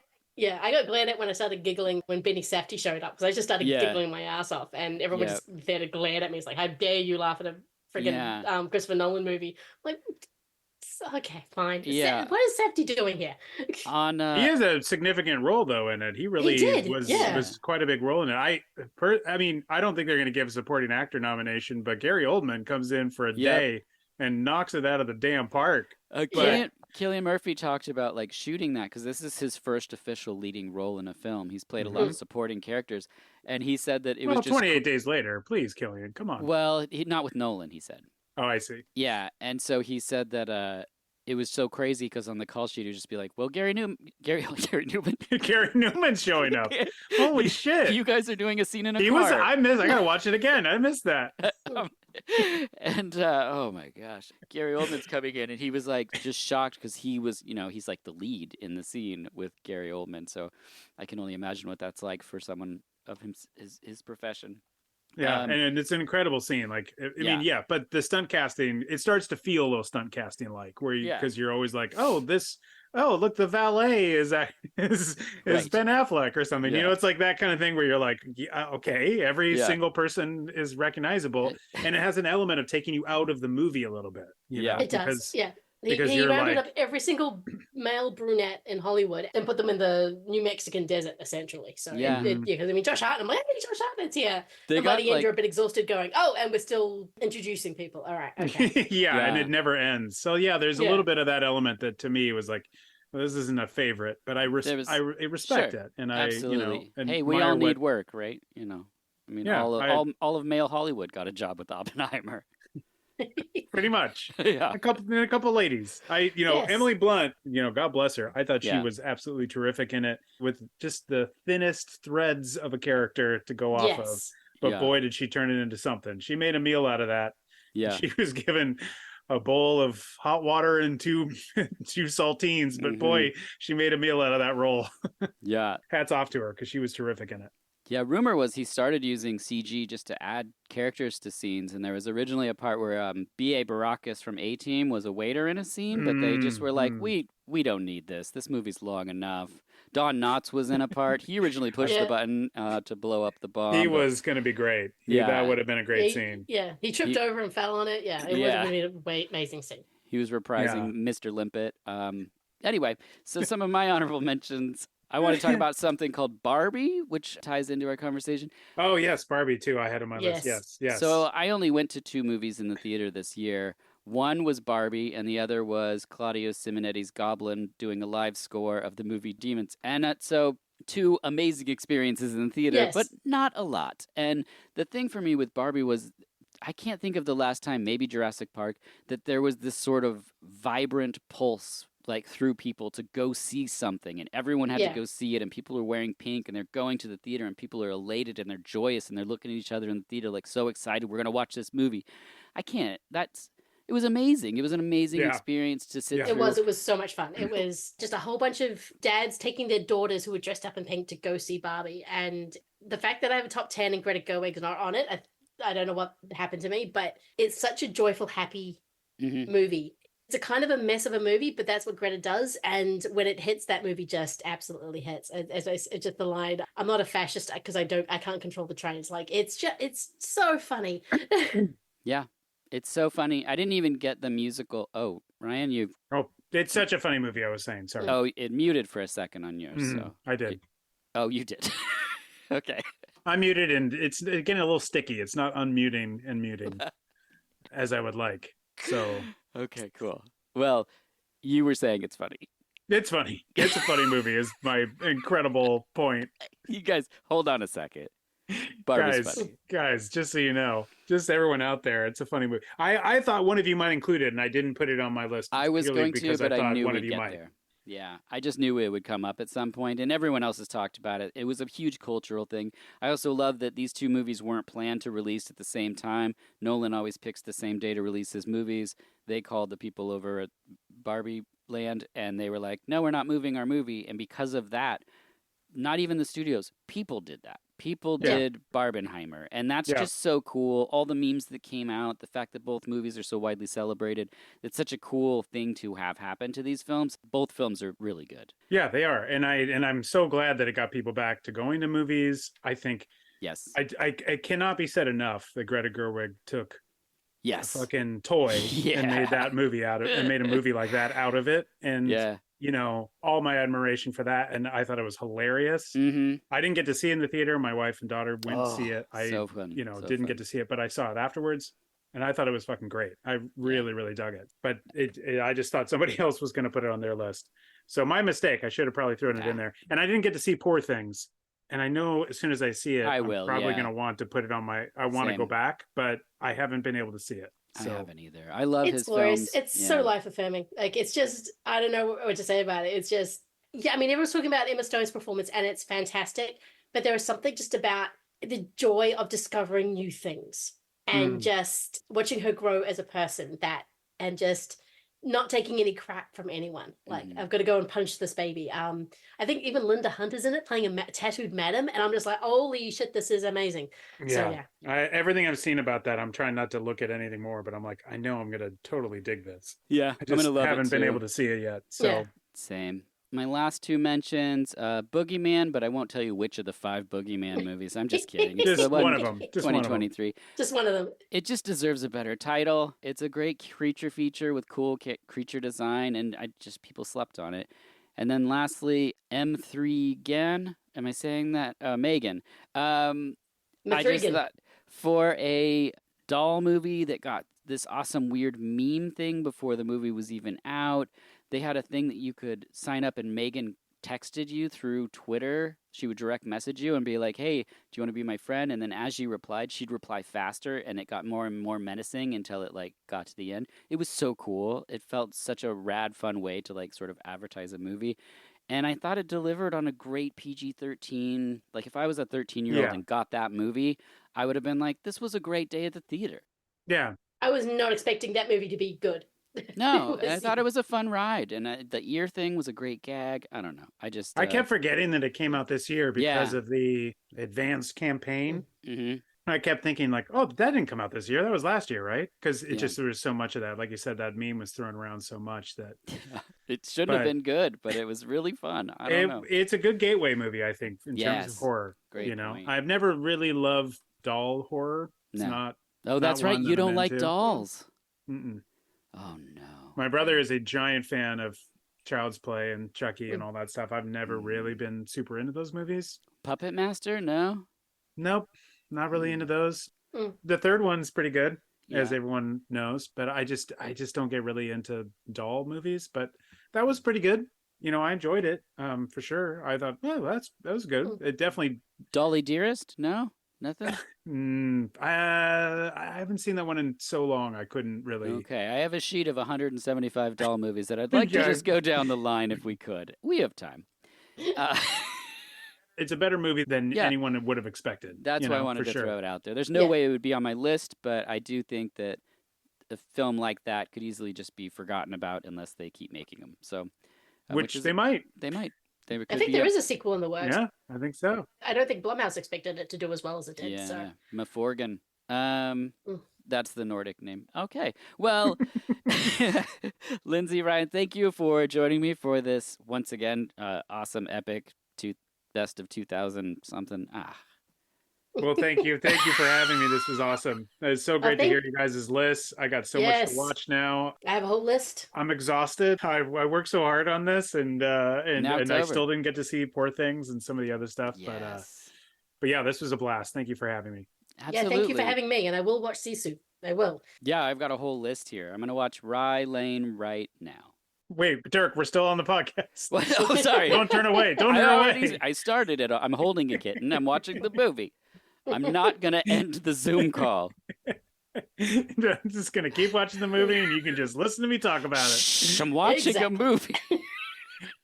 Ah, Well, thanks again. I enjoy you both so much. likewise. Until next time, I'm Dirk Marshall, and this has been VHS.